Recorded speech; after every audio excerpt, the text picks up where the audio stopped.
against humanity that this man was born in a time where there was electricity.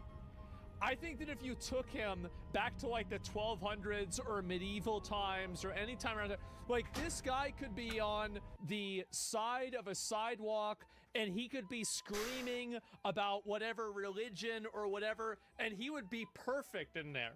He would be. This is a doomsayer saying the world is going to end. This person being born in an age of electricity and computers is an affront to humanity. It is. It's like having a whale spawn on the land. It just should have never happened. Yeah, he spawned in the wrong century. A town crier. Yes, exactly. Anybody that's hating on me for raising over $100,000 while I was in fucking jail because I need a fucking defender, I need a lawyer. You know how fucking expensive a federal fucking attorney is? It is. It's a lot of money. So fuck you. Fuck you for saying that. I love the people. I love seeing the death spiral. This is amazing. I do this every single day for the people because I was a history major. I know what fucking happens next, and I'm fucking scared. So if you want to say I'm doing it for fucking influence and fucking profit, for one, I ain't profiting shit, and for two, fuck you. He's so mad. Dude. It's so over. It's so over for this guy. I am waiting for it to happen.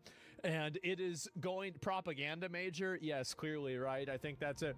Kristi Noem announces that body cams will be worn by every immigration officer in Minneapolis effective immediately. This is, by the way, a huge, massive W. This is amazing. I'm so happy to see this. They've needed body cams for a while, and finally it's going to happen. Finally, it's going to actually, you know, like it's really, I mean, I don't see the reason why it wouldn't happen. I really don't. Let me go back, see if there's anything more about this. And yeah, why did they have them from the beginning? I don't know. Maybe they didn't have money for it. I have no idea why or anything else like that. I have no clue whatsoever. But yeah, some of this Dom Lemon, oh boy. Oh, is this him? Here we go. Now, first I want to ask you, is there a difference between whether those protesters had the right to go into a church and whether a credentialed journalist like yourself had the right to go in and cover them going into the church? Well, listen, obviously I'm in the middle of this, so I can't say a lot. There's a lot that I cannot say, but what I will say is that I'm not a protester. I went there to... He was very clearly a protester. Chronicle and document and record. If you were an actual journalist and you went there to chronicle, document, and record, you would have chronicled, documented, and recorded. What you did is stuck a camera in somebody's face and then argued with them. You didn't ask questions, you were positing fucking theorems, and you were debating, you were trying to argue with them. Not even debating, you were arguing with them. That's not what a journalist does. You're not a journalist, Don Lemon. You're a retard and an agitator, and you should be locked up. Because you committed a terroristic offense. Journalist means that you don't have to follow the law. I don't know if you guys knew this or not, but like the moment that you say, I'm a journalist, is the moment that you can do anything that you want. So if you're stealing something out of a Walmart, you can say that you were stealing it for journalism and they have to let you go. And if they don't, it's fascism. What was happening, I was following that one group around, and so that's what I forgot did. to turn my fucking thing off. So, but I do think that there is a difference between a protester and a journalist. So the next day... What's the difference? Trump reposts something from someone saying that you should be arrested, you should be sentenced in prison for violating the FACE Act. That's right. And at this point, are you thinking, oh, I might get arrested? Well, not until they started, you know, the drip, drip, drip of people starting to talk about it. I think Todd... You didn't think it was going to happen. Exactly. You didn't think it was going to get as bad as it did. Blanche and Pam Bondi and all of those folks talked about it. And here's the interesting thing, though, is that after that, you know, I retained an attorney.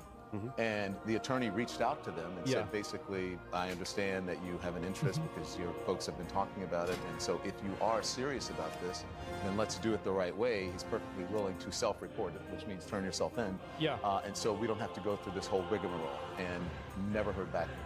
That is customary in a situation like this, that someone would be allowed to turn themselves in. Yeah, people who are accused of much worse things than I am accused of doing is they are allowed the courtesy. I mean, Donald Trump was allowed the courtesy to turn himself in when he was. That's right. He did. Yeah. And so, man, During his live stream, he said we operate as if he was one of them. Oh, it's obvious that, I mean, again, he got fired from his journalism job. He did. He used to work at CNN. Now he doesn't. Why is that? Because he was shitty, nobody liked him, and nobody watched him. That's the reason why. Now he's shitty, nobody likes him, and nobody watches him on YouTube. That's the reason why. You talk about Crimson Desert already? I will later on today. I'm excited to look at it. And he wants to keep digging the hole. I think that we need to put this guy in jail. Need help? I do. I would love to see him go to jail, just to set an example for everybody else. I would like to see that a lot. Oh, here's another one.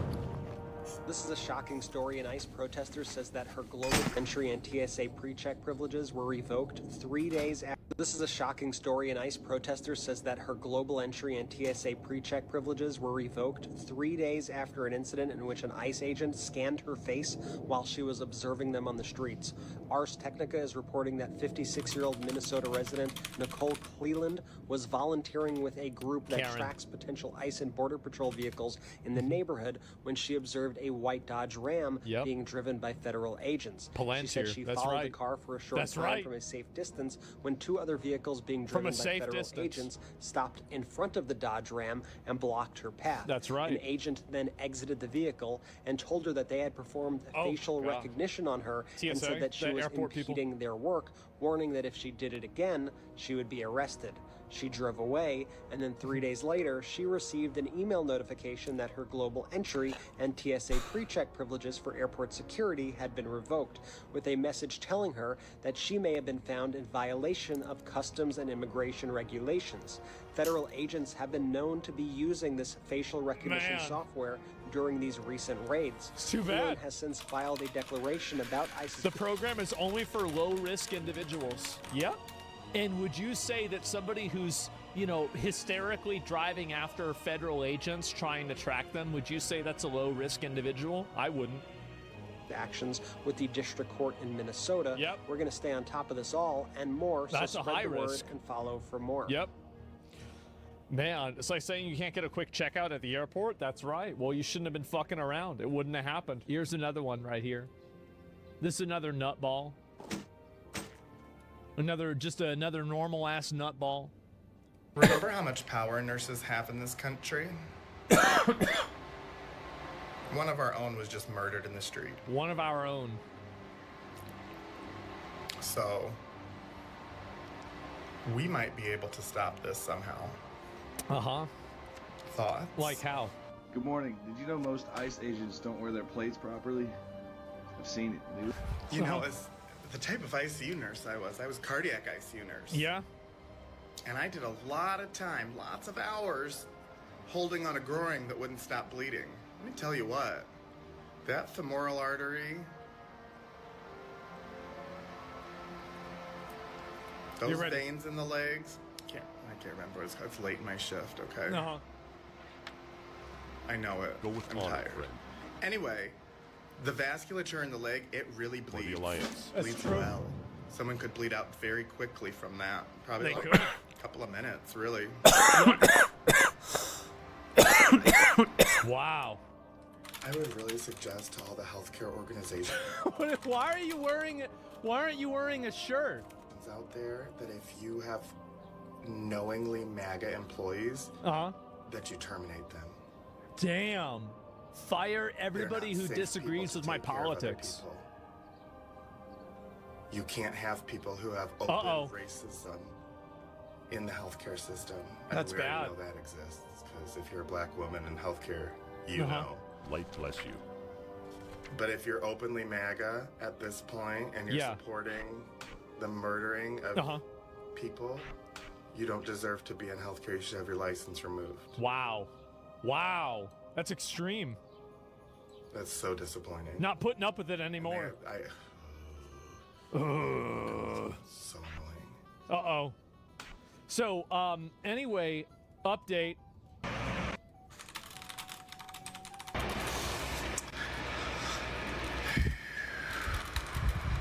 Update. I know you guys who follow me know me, and you know who I am as a person. And you know that I'm really passionate about everybody being treated equally. you know you're cooked. It's obvious you're cooked. You know it. Nobody starts this off if they're not cooked. No matter what. Yep. And I think it's really annoying that a post that I made talking about nurses who are MAGA, basically questioning if they could treat people equally. And I don't believe that you could if you believe those things morally.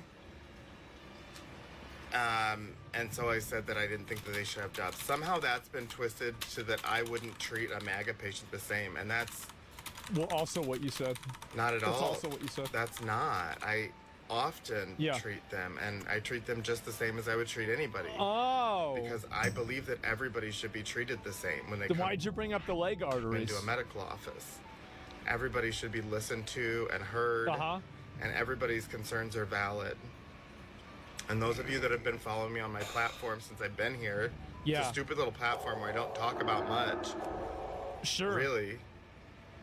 But you guys know who I am as a person. And what? What happened? You know, I can take a lot of stuff. Yep. On the internet, like I can take all the gay bashing and stuff that's been thrown my way. That doesn't bother me. But seeing people go after your character is really hard. You know, I know they're just doing it because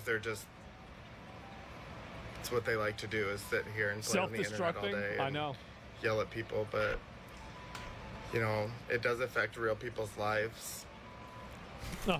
It sure does. That's the goal. That's the point. And I'm a good person. Oh.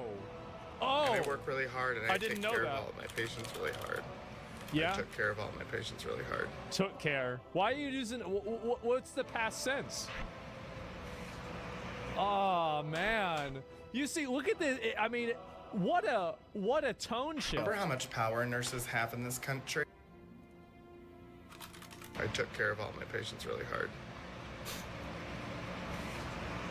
Damn, bro, that's just too bad, huh? That is too bad. You fucked up. We reached out to the clinic and confirm, and we'll update when they respond.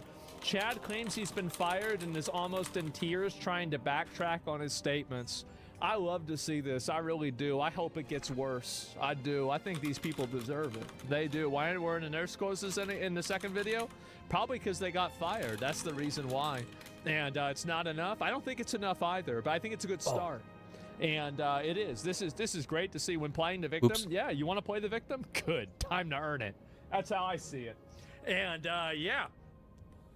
Vets found a hidden biolab in Las Vegas connected to China. Yeah, I'll pull that up in just a bit. I'll find it. But double meat, please. Yeah. So yeah, you gotta get ready to start getting ready for you know, working at Chipotle or something else like that, right? And bye-bye license. Oh, I think that we should systematically try to go after as many of these people as possible and get them fired. The reason why is they do it to you, just like they were advocating for. You always do it to them. Always do it. And I'm glad to see this. I'll continue to do it as much as I can and promote it as much as I possibly can. I think that's a good thing. And doesn't own up and apologize? Well, it doesn't matter whether it's apologizing or not, right? I mean, like, I really can't say. But I think that you just have to go after these people as much as you can, right? Welcome home. Exactly. Welcome home. And fries in the bag. Put the fries in the bag, too. That's how they did, too. They did. The COVID stuff. Absolutely. I don't want an apology. Wrong justification? It's not justification. I don't need to be the good guy. I just need to win. I don't care about being the good guy at all. It doesn't matter to me. Like, I'll do whatever method I think will be effective at achieving my goal. That's what I'll do. It's not about, like, whether I'm in the right or the wrong. Like, being in the right is convenient, but it's not necessary. It's about achieving a goal and making sure that people like this don't reproduce and don't continue to... you know, make things worse for everybody else. And I think that people have an obligation to do that, because if they don't, then people like this will destroy society and everything in it. And so you have to go after them, and you have to be ruthless. You do. You have to be ruthless. So I was told that asking for papers was all Nazis and stuff. 100 filter brigades. Oh my God. A few determined friends with traffic slowing materials. Blockades can be used. Wait, they're trying to make blockades. Oh my God. Well, there it is. So, you guys, what can we do to hurry this up? Because we have fire trucks and ambulances that might need to get through here. They can come through here. here. You're talking about the community, and we're talking about making sure that your neighbors can get access to emergency services. City buses have been easily passing, so I suspect... I don't know why the police are even pussyfooting around this. They need to just go out there. This is what I would do if I was the police. I would just have them throw tear gas in the group. I would. That's instantly what I would do. The idea that these people are going to put a recliner in the middle of an intersection? Nope, you're getting tear gas, bitch. And after you're done with that, you're getting put in a fucking cell. And we're all here. When they come, we'll move it for them, you know? Frankly, you're the one blocking it right now. They should be lucky it's not worse. Tear gas and bulldoze the blockade. Yep. Plates on their cars. Why aren't you ticketing them? They've got swap plates on their cars. That's not legal in Minnesota. Oh, God. Dude, imagine being a police officer in this area. You are the biggest cuck ever. You're sitting around and you're getting basically told how to do your job by some random soccer mom. And you have to listen to her because the government thinks that they're more important than you are. It's amazing. Is he get charged just for obstructing emergency vehicles? Oh, absolutely. Throwing tear gas at a bunch of sissy millennials is definitely going to be entertaining. It'd be fucking hilarious. I would love to see it. Next time. Yeah. Good talk.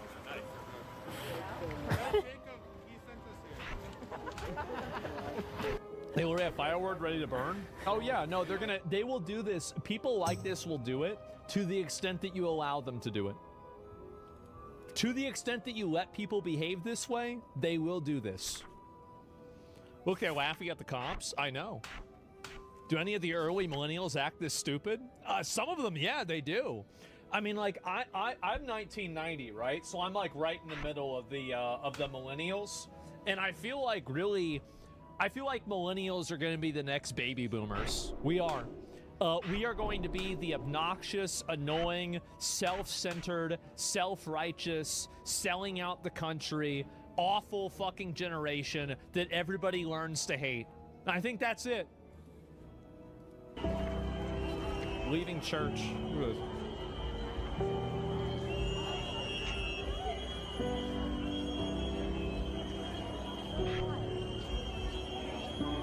I can't open the gates. Hundreds on there said advocating for it. Yeah, bro, like, so these people are out there protesting at churches and shit like that too, even.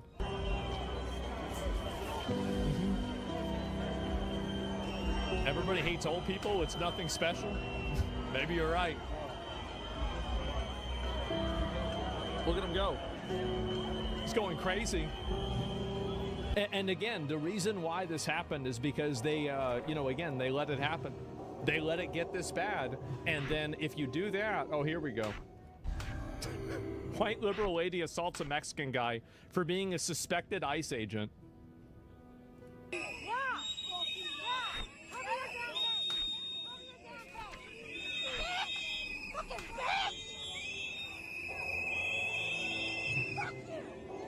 Light be with you.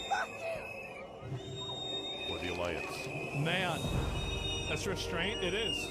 Be careful. Look, see, he's got a drink. Retribution, probably, right? With the stance or the seal. I forgot what they call it. The seal thing. Seal twisting. Yeah, that's the word. I couldn't remember. I thought it was twisting, but it sounded weird. And then I went fletching? Fletching? What? What was it?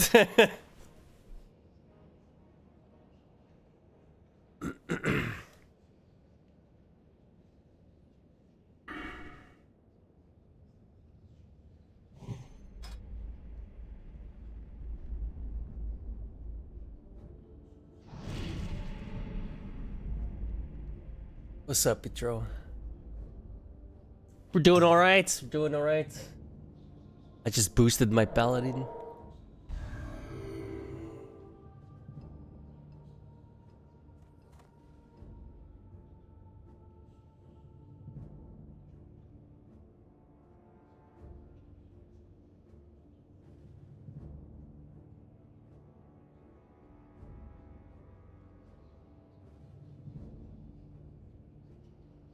Yeah.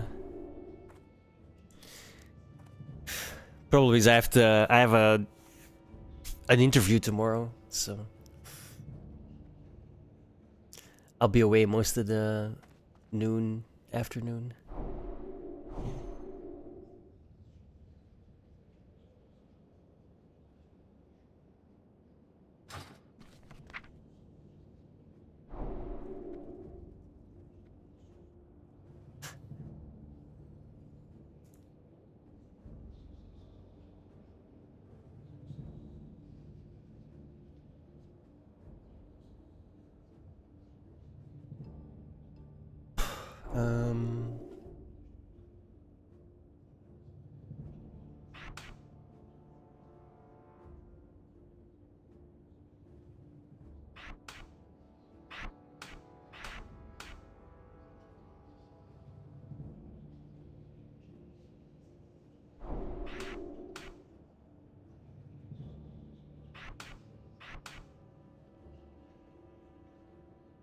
These stuns, this does more damage, this does more damage, this does more damage. This is mana, this is health.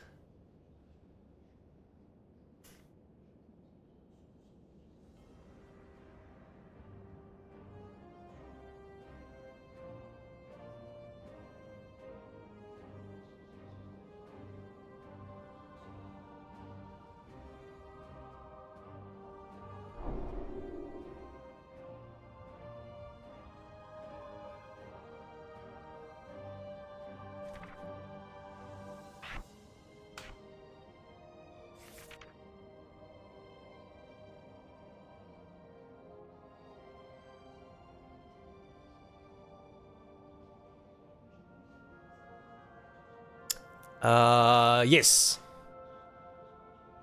And yes. This is classic TBC anniversary though. It's pre-patch now. The TBC comes out Friday. So, the day after tomorrow. Obviously. This Friday.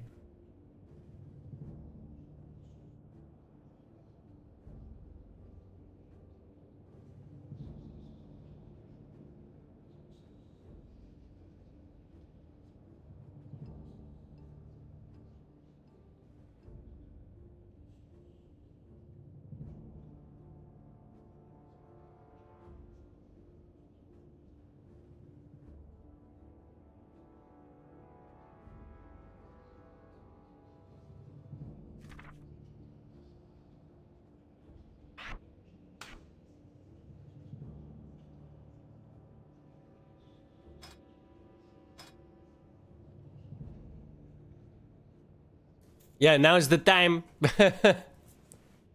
Now is the time.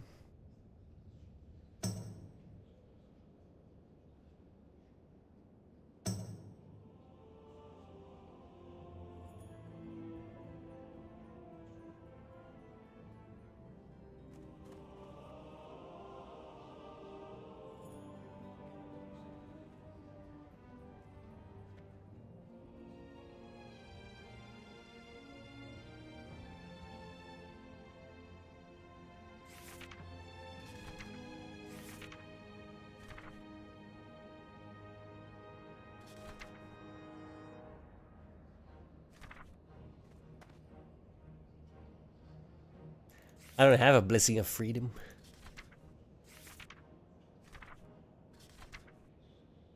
No, that's probably a thingy, right?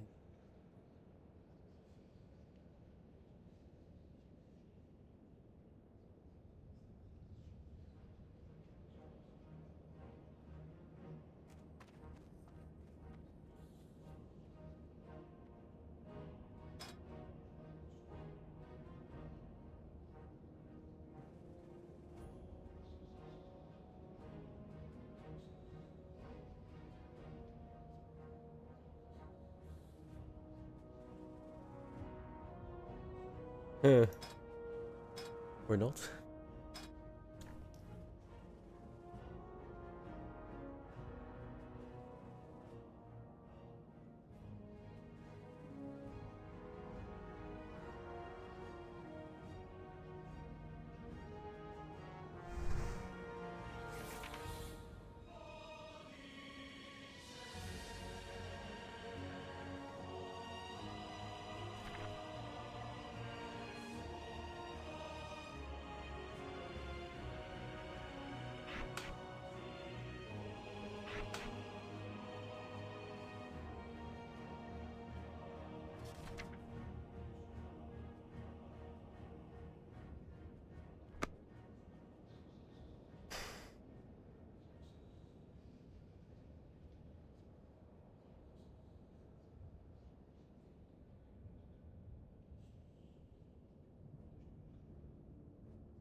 cleanse and purify, the cursive does that, right?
Greetings.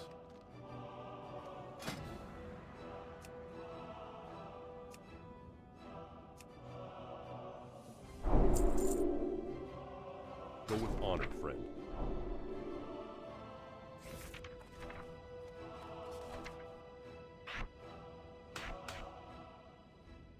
King's honor, friend. For the Alliance. Light bless you.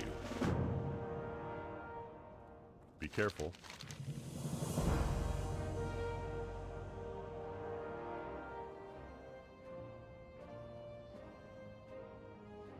Go with honor, friend.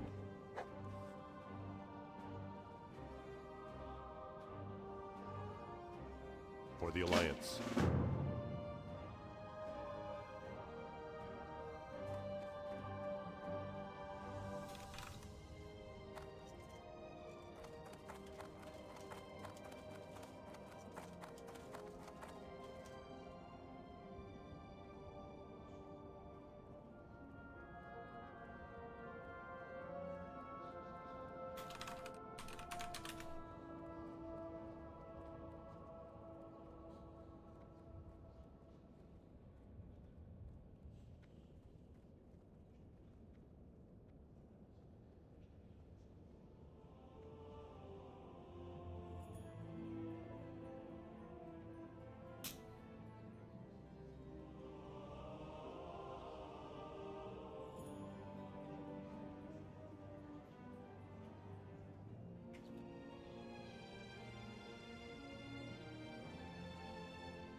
Hey everyone, this is Bangbonk, aka Trackpad Hero.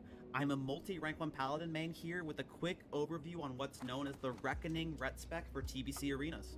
Full disclosure, I did not personally play during the classic release of TBC, so my understanding of the mechanics I'll be discussing mostly come from my experience playing on the Anniversary PTR over the past 2 weeks. And just to be clear, this guide is largely intended for players familiar with Paladin gameplay, looking to improve their performance in arenas. So I'll be referencing core abilities and mechanics, like seal twisting, without fully explaining them. So Reckoning Spec is based on its namesake's talent from the prop tree.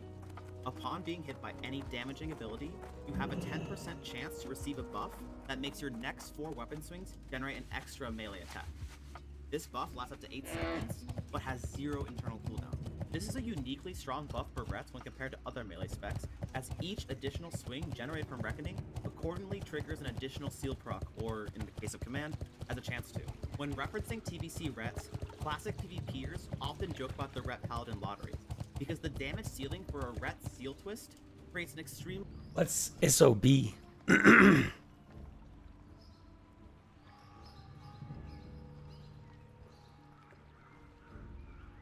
Seal of Blood. Level 64, okay. Never mind. That's not not active yet.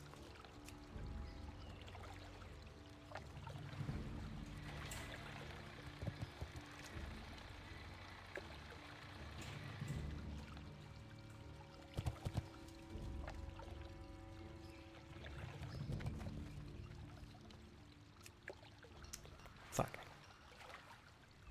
How do I read?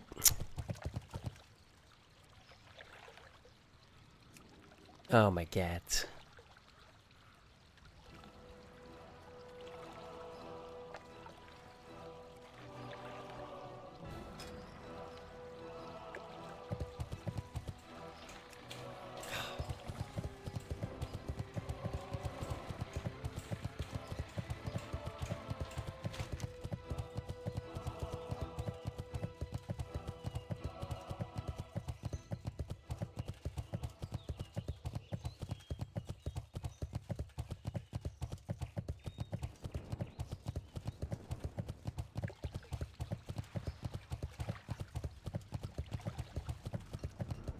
Western Plaguelands, that's Ironforge, right?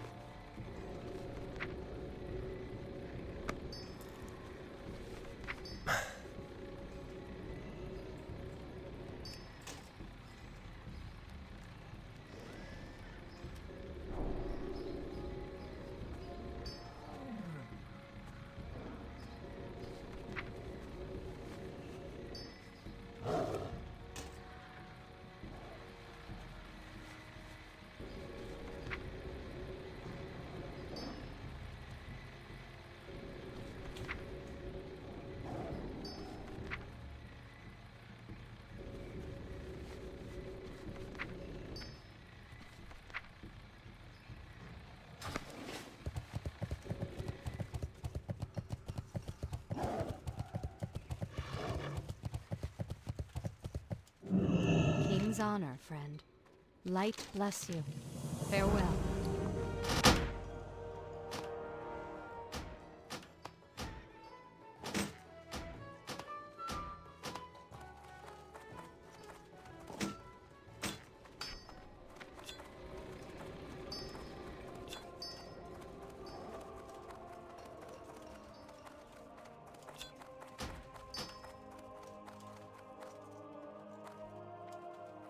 How are you?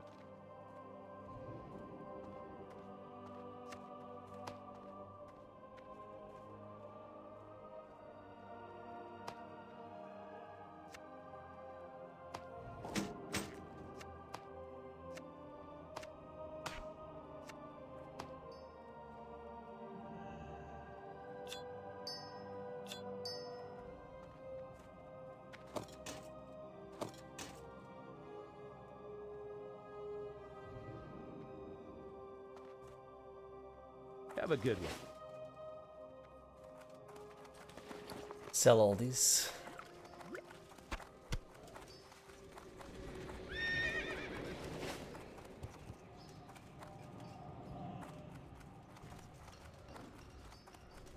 I buy and trade.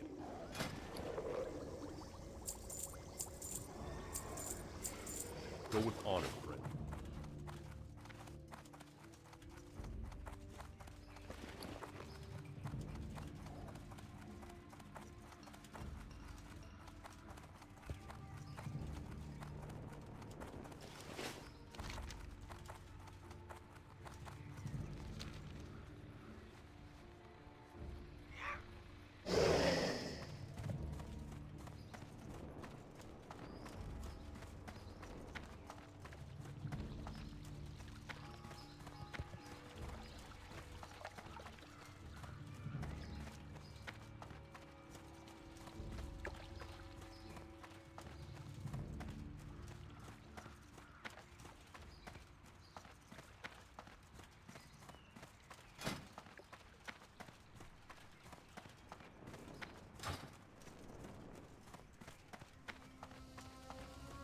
is a uniquely strong buff for Rets when compared to other melee specs, as each additional swing generated from Reckoning accordingly triggers an additional seal proc, or in the case of Command, has a chance to.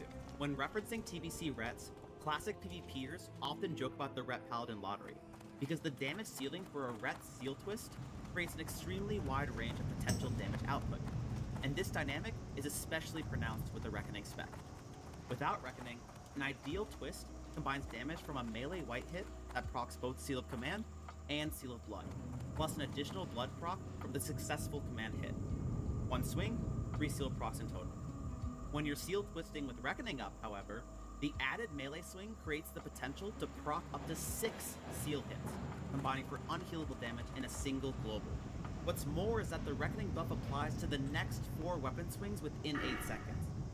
In full gear, this RNG potential feels absolutely game-breaking. Reckoning. Oh. Someone clip that?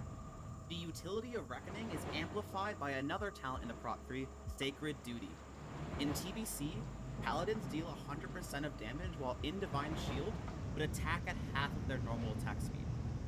2 points in Sacred Duty, however, completely nullify this attack speed loss.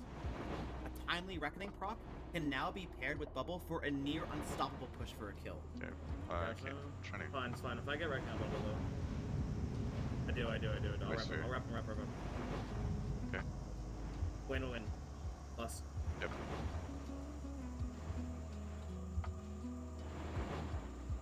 Now, unlike a traditional Crusader Strike build, which adds a stable source of damage every 6 seconds, the damage output for Reckoning spec is entirely reliant on seal twisting. So the biggest downside to the Reckoning spec is that there can be pronounced droughts of luck in which you do very little damage. In my opinion, this downside is easily offset with a shaman on your team that's consistently providing Wind Fury. Like seal procs, each additional melee swing generated from Reckoning has the chance to proc a Wind Fury attack. So not only does this raise the ceiling on your damage potential, it much more importantly lowers the floor. Even without Reckoning, a single seal twist that procs Wind Fury can deal game-winning damage. Oh, sure, wing thing, I don't care. I get a lot of swings to these. Oh. What?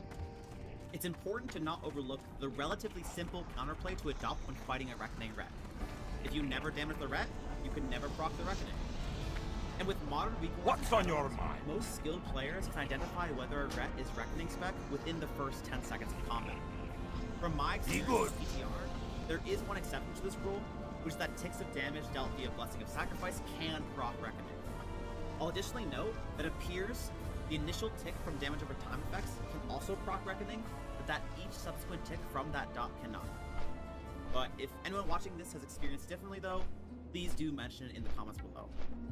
From the 700 or 800 games of Red Arsham 2 that I've played on the PTR, Reckoning feels like a highly effective win con that can present itself in every matchup that I've played so far.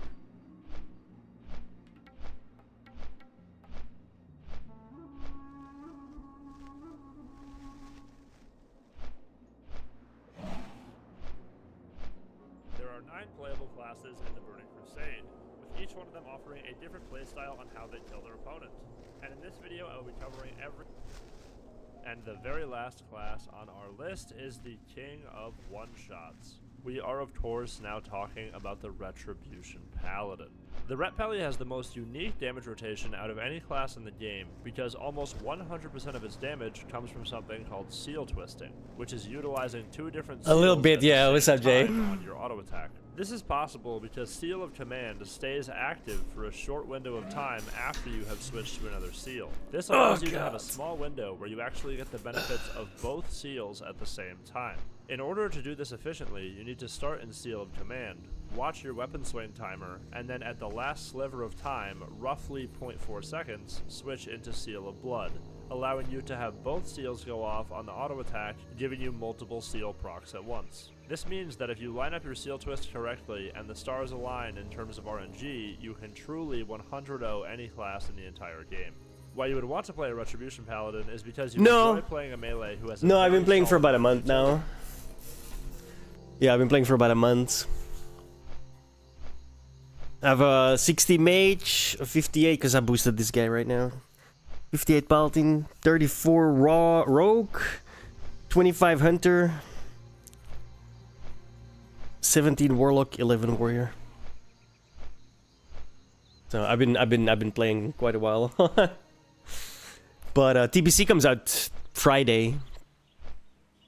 For their team, along with the highest burst in the entire game. Ret Paladins have the most support utility of any class, thanks to we are playing Classic, obviously. spells to help their team, like Blessing of Freedom, Sacrifice, Bop, and Off Heals. They also have a friendly dispel for not only magic, but also poison and disease, making them the only DPS in the entire game to have this. You of course have the biggest burst out of any class in the game, thanks to Seal Twisting, Wind Fury, and Reckoning. Rets are also incredibly tanky to physical damage if they put on a shield, thanks to their plate armor. This allows them to survive for quite a while dueling any type of melee. Moving on to the weaknesses, they are very prone to going if their mana is not used properly, with this only being amplified by anyone who has a mana drain on the other team. They also don't have any gap closers. While they are slightly faster than most classes, they still don't have a charge or a shadow step. This forces them to often use repentance to reach their target. With them being tanky into physical damage, it is quite the opposite for casters. If a Ret is caught out in the open versus a Frost Mage, there is a very good chance they can die simply by being out of position.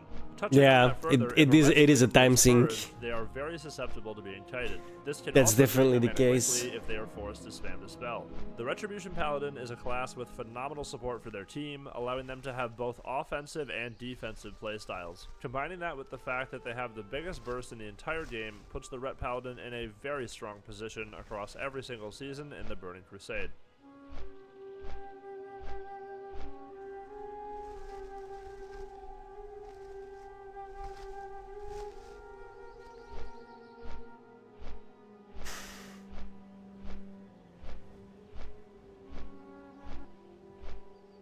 I mean, it's still pretty damn fun.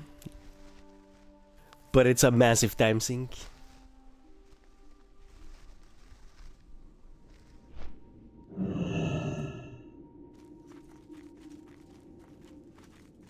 Can I help you? Be careful.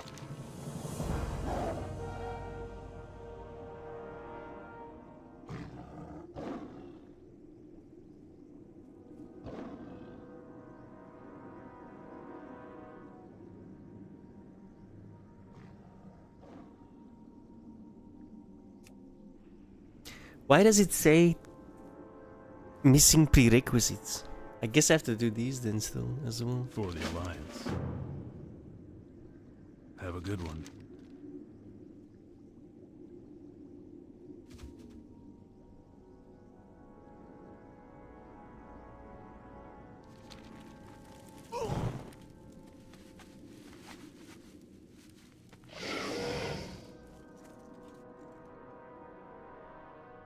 There are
It really didn't.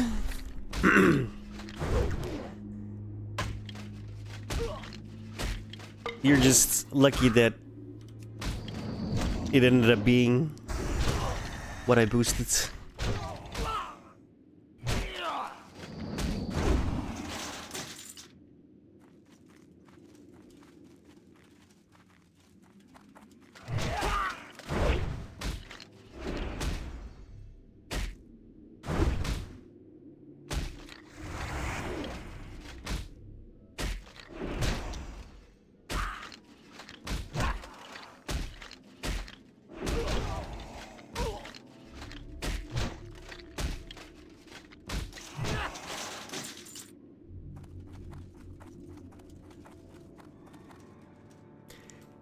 Yeah, but this ain't a democracy. This is a dictatorship, and I'm the dictator. So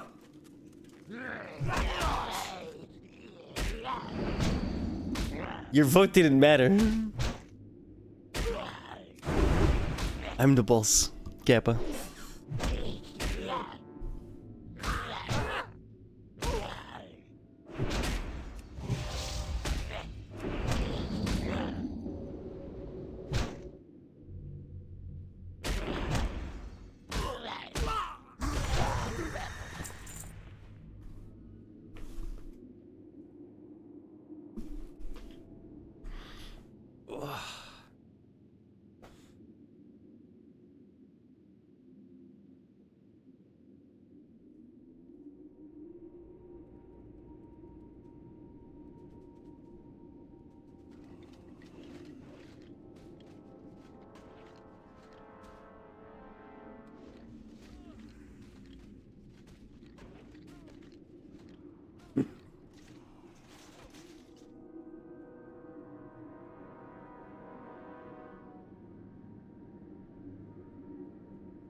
Sorry, fluffy intermission.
How do I make the fucking... I want to see when my shit procs.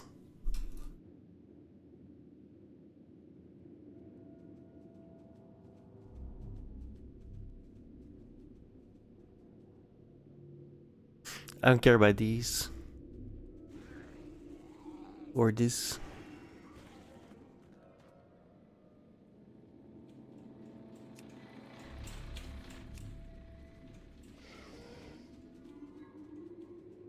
No, like...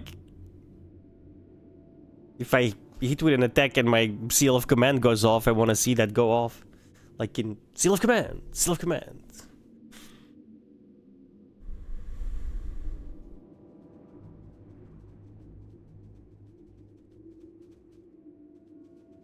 Oh, and it's these two.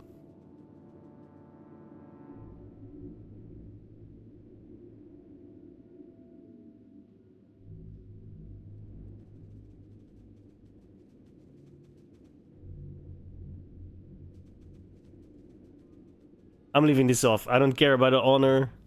I can just press H. I don't care about energy gains. Or combo points.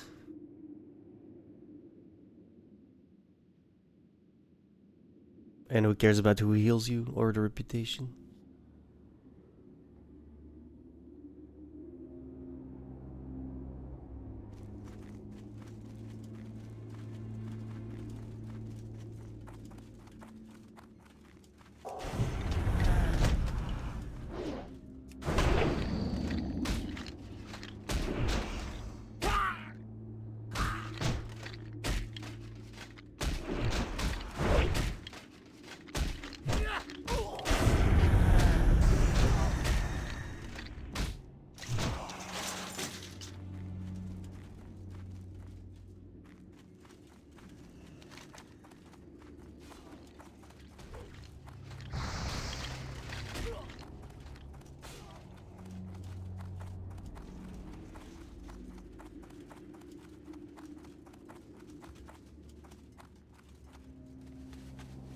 Oops.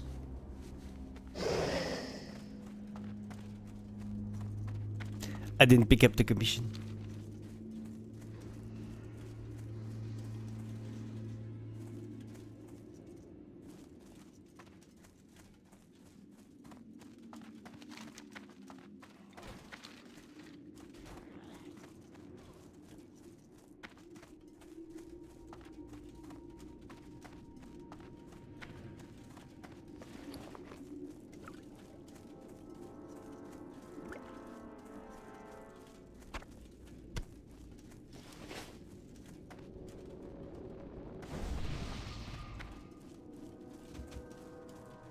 Need help? See you around.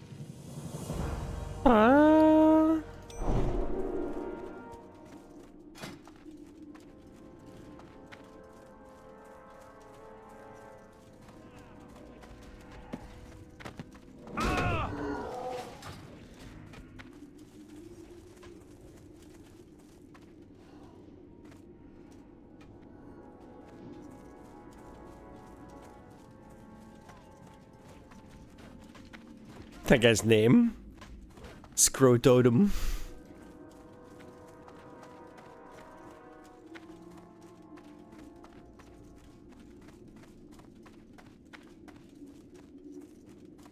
Why am I faster than that guy?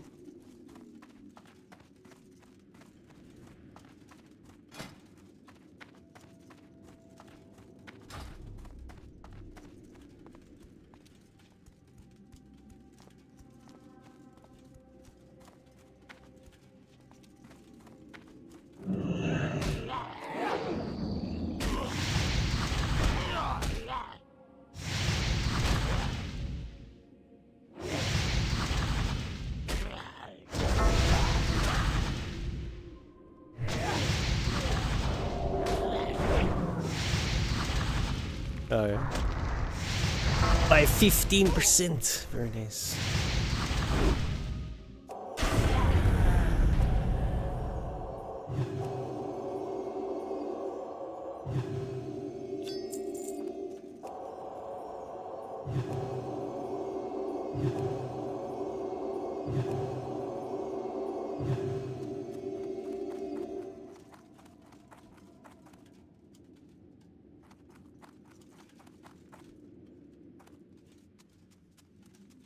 I run faster too, right? The fuck?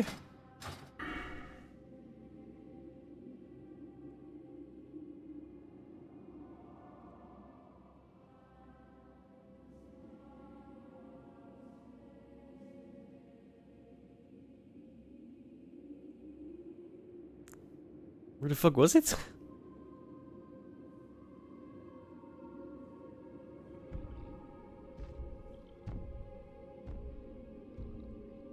There. Movement and mounted movement. Oh, that's really nice. Yeah, nice.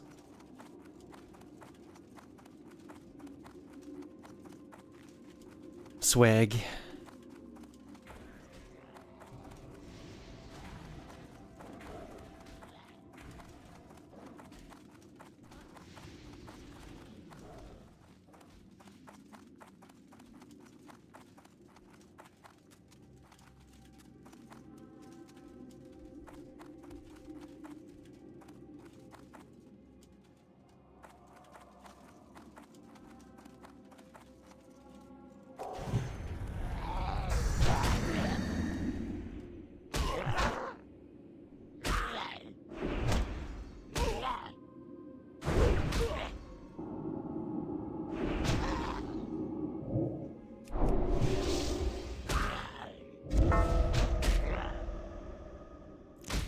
So did my judgment,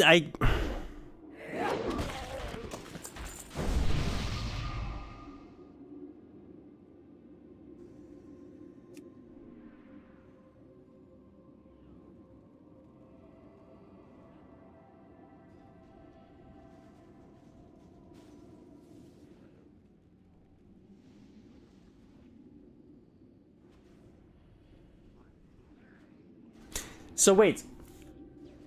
If you can proc both, right? This is what I tried, but I couldn't see if it worked or not, and the log is not helping. So, I had Seal of Command up. I popped...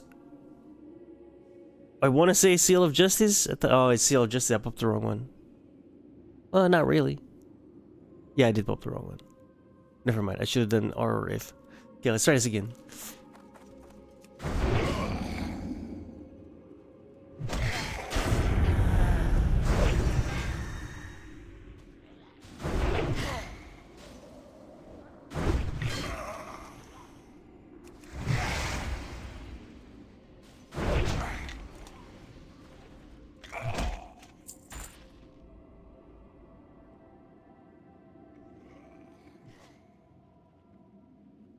No, it only did Judgment of Righteousness.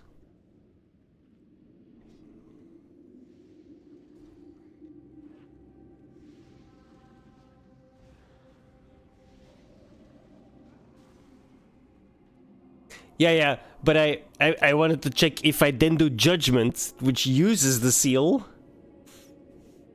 would it use both seals, but it only uses the last seal you clicked. Because if both seals are up and you judge, then that should trigger both seals technically, but it doesn't seem to do that. That's what I was trying to figure out.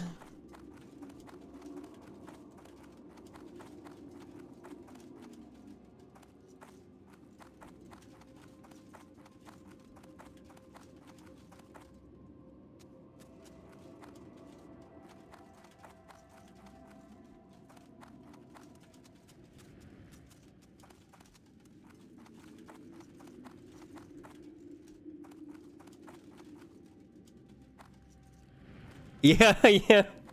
But I mean, both seals are up at the same time, right? Like, technically, so... Oh. If you click judge, then maybe it would have triggered both seals. It only triggers the last one, apparently. Or I can't do it fast enough that it triggers both of them, I guess. Or I didn't do it fast enough. I do have to wait until the attack, right? Because otherwise I don't get the attack. And I need the attack and then the judge.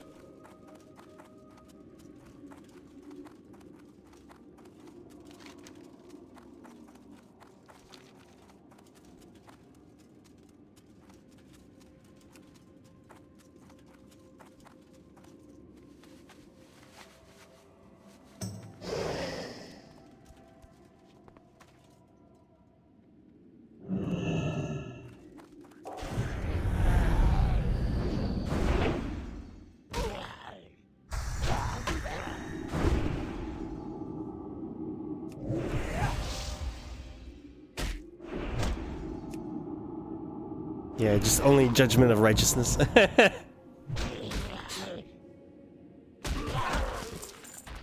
We tried.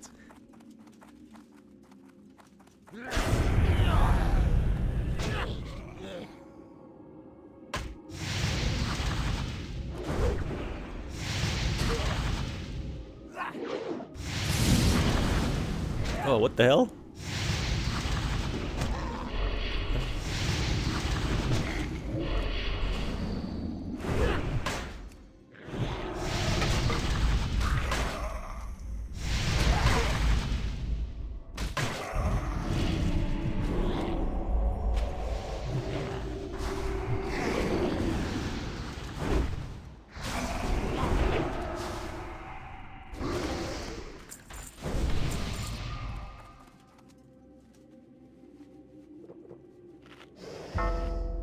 Thank you.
Too far away.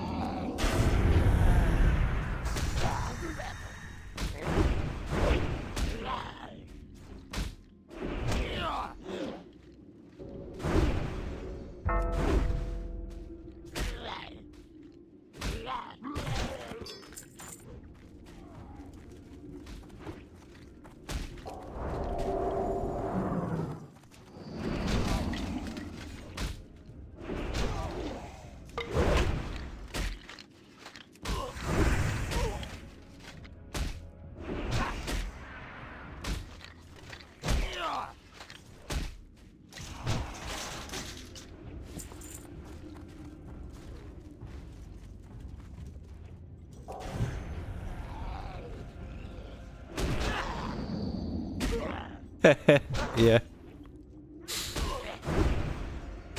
I've had a lot of practice.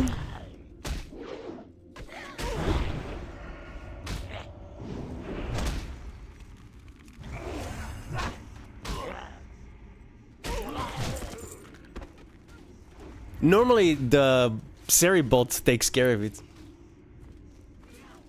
They're getting around it somehow these days.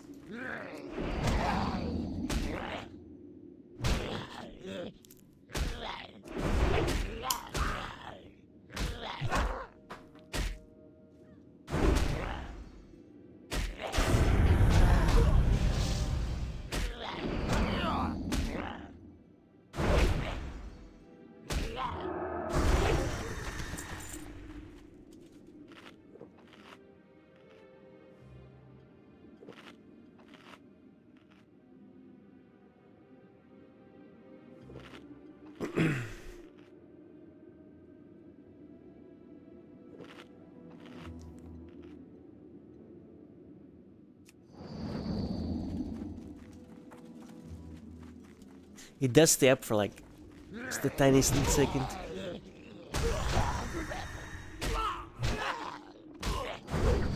As opposed to the other seals, which just instantly disappear when you do Seal of Command.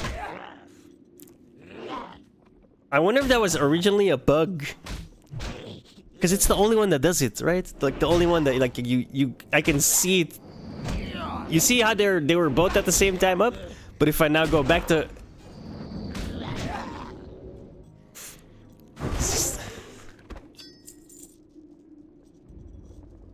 tiny little bit, and only Seal of Command has it.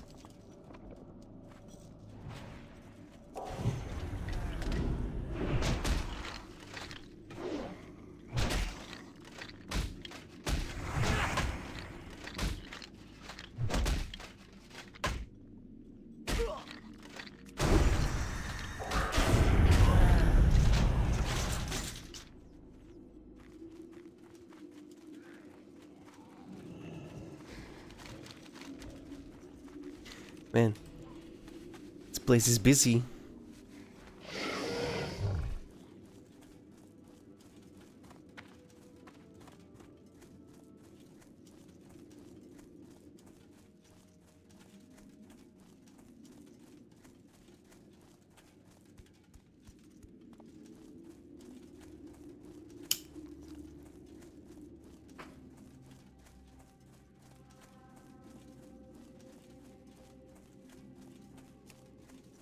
See, why is it skipping it, man?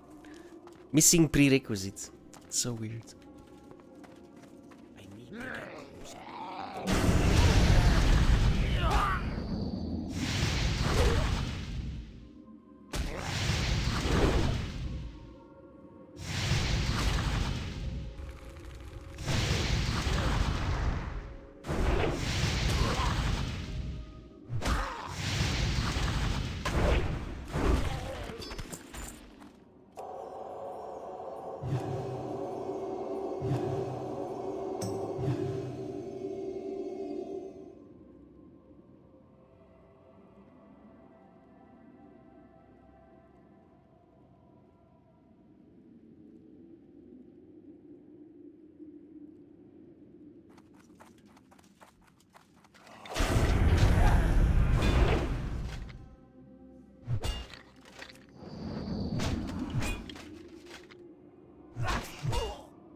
At least it's a fairly straightforward class.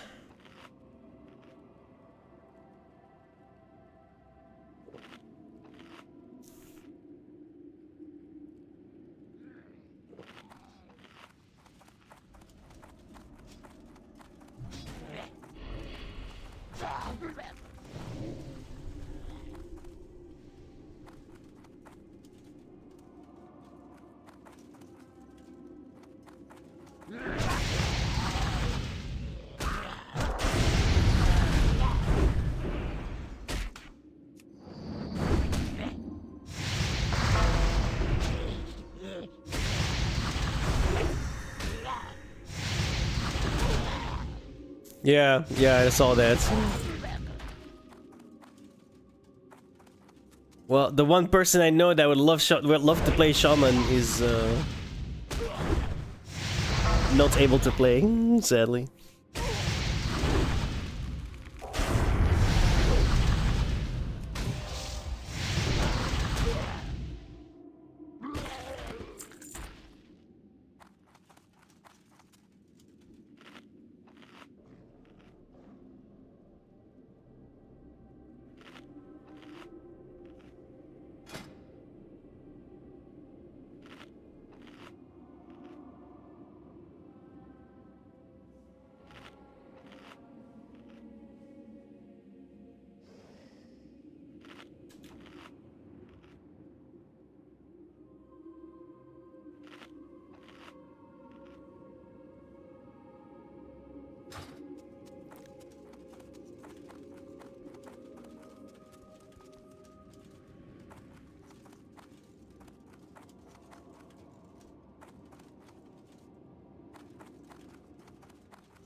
Only works against humanoids. Wow, okay.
is gonna take a while to get 20.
Jesus Christ. Yep. It's insane. These people are so violent. They are. They are so violent. And I don't like eventually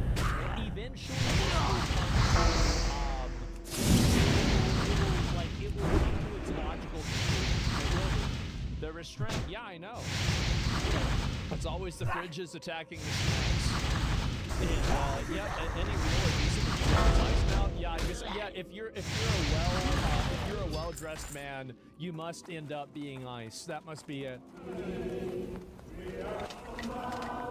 Ooh, I fucked up.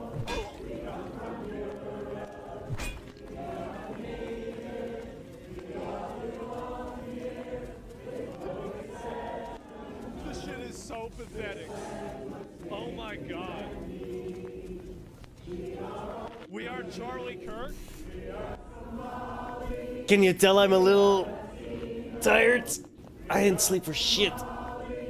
I can't wait for all the I'm thinking actually I'm gonna like go to sleep soon. Man. Like sleep 6 to 8 hours and then just stay awake until after the It is. They're getting old. And then all these the people job that are going interview. out here protesting, all these old fucking obnoxious boomers that want to, with their last gasp of life, sell out the last remaining bits of the country to foreign fucking agitators, random immigrants, and out from underneath their own children. Thank God. Thank God it's almost over. Man. I'm so glad. So many of these people are so toxic, bro. Like, I hate them. I do. It's called because they hate Trump. I don't know about that. I think there's a lot more of it. And boomers started this mess. They ruined everything. They did. They ruined everything. We back in elementary school? They are. Yeah. I don't think they ever left. I know, right? They do it for free, too. They sure do. And dudes lose 50% of your young bitches, too. I know. It's a matter of priorities, right? And, yeah, dude, this is just driving around, bro. It's so sad. And, oh, look, listen to this. I have always been amused by a kind of a paradox. Suppose you go around and ask people. The United States, as you know, before 1914 had completely free immigration. Anybody could get on a boat and come to these shores, and if he landed on Ellis Island, yeah. Was that a good thing or a bad thing? You will find hardly a soul who will say it was a bad thing. Almost everybody will say it was a good thing. But then I suppose I say to the same people, but now what about today? Do you think we should have free immigration? Oh no, they'll say we couldn't possibly have free immigration today. Why, that would flood us with immigrants from India and God knows where. We'd be driven down to a bare subsistence level. Wow. What's the difference? How can people be so inconsistent? Why is it that free immigration was a good thing before 1914 and free immigration is a bad thing today? Well, there's a sense in which that answer is right. There's a sense in which free immigration, in the same sense as we had it before 1914, is not possible. Why not?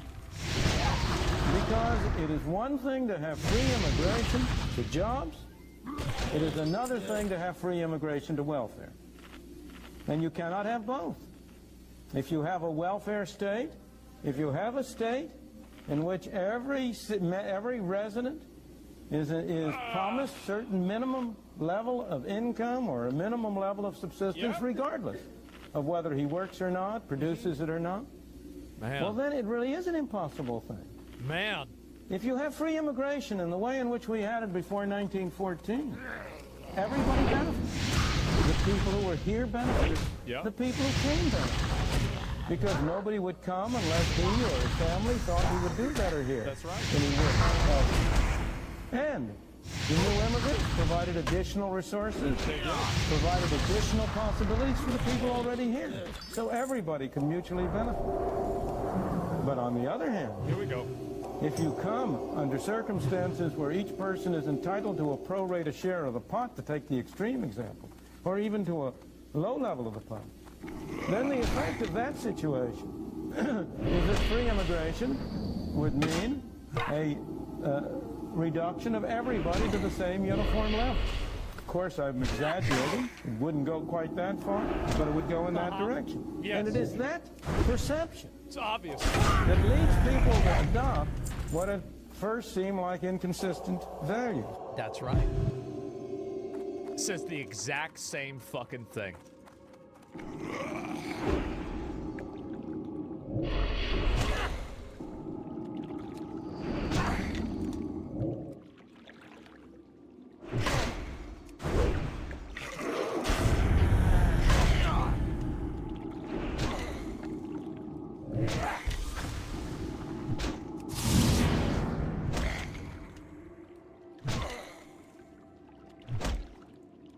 Westmore's official questions that Spotlight Radio posed to him directly this investigation. Supplemental Nutrition Assistance Program, or food stamps more commonly known. 2.5 weeks ago, the governor told Fox 45's Mackenzie Foss there was an investigation into whistleblower allegations that senior officials discussed how they could maintain a high payment error rate on food stamps in order to delay federal penalties. Governor Moore said the allegations weren't true and that the investigation would be made public. Spotlight has reached out to the governor's office several times since then for more details on the investigation, and so far, they have not received a response. So we've heard a lot about Somali fraud specifically in the last month and a half, and this is due in large part to the reporting of Nick Shirley and of course the subsequent backlash to said reporting, where everyone in the Democratic Party rushed to defend the Somali community as, of course, according to them, they built this entire country from scratch. And by the way, I don't know if you guys know this, I don't know if you guys are aware of this, but Somalia is actually an older and much better civilization than the United States of America, which of course should beg the question, why are refugees coming here from Somalia rather than American refugees going to Somalia? But while that scandal does have unique elements of it, the fact that it's a core ethnic group that seems to be working together on all these different various schemes, the lack of oversight from the Tim Walz administration, that's absolutely embarrassing. Make no mistake about it, there is something that is absolutely not unique about that,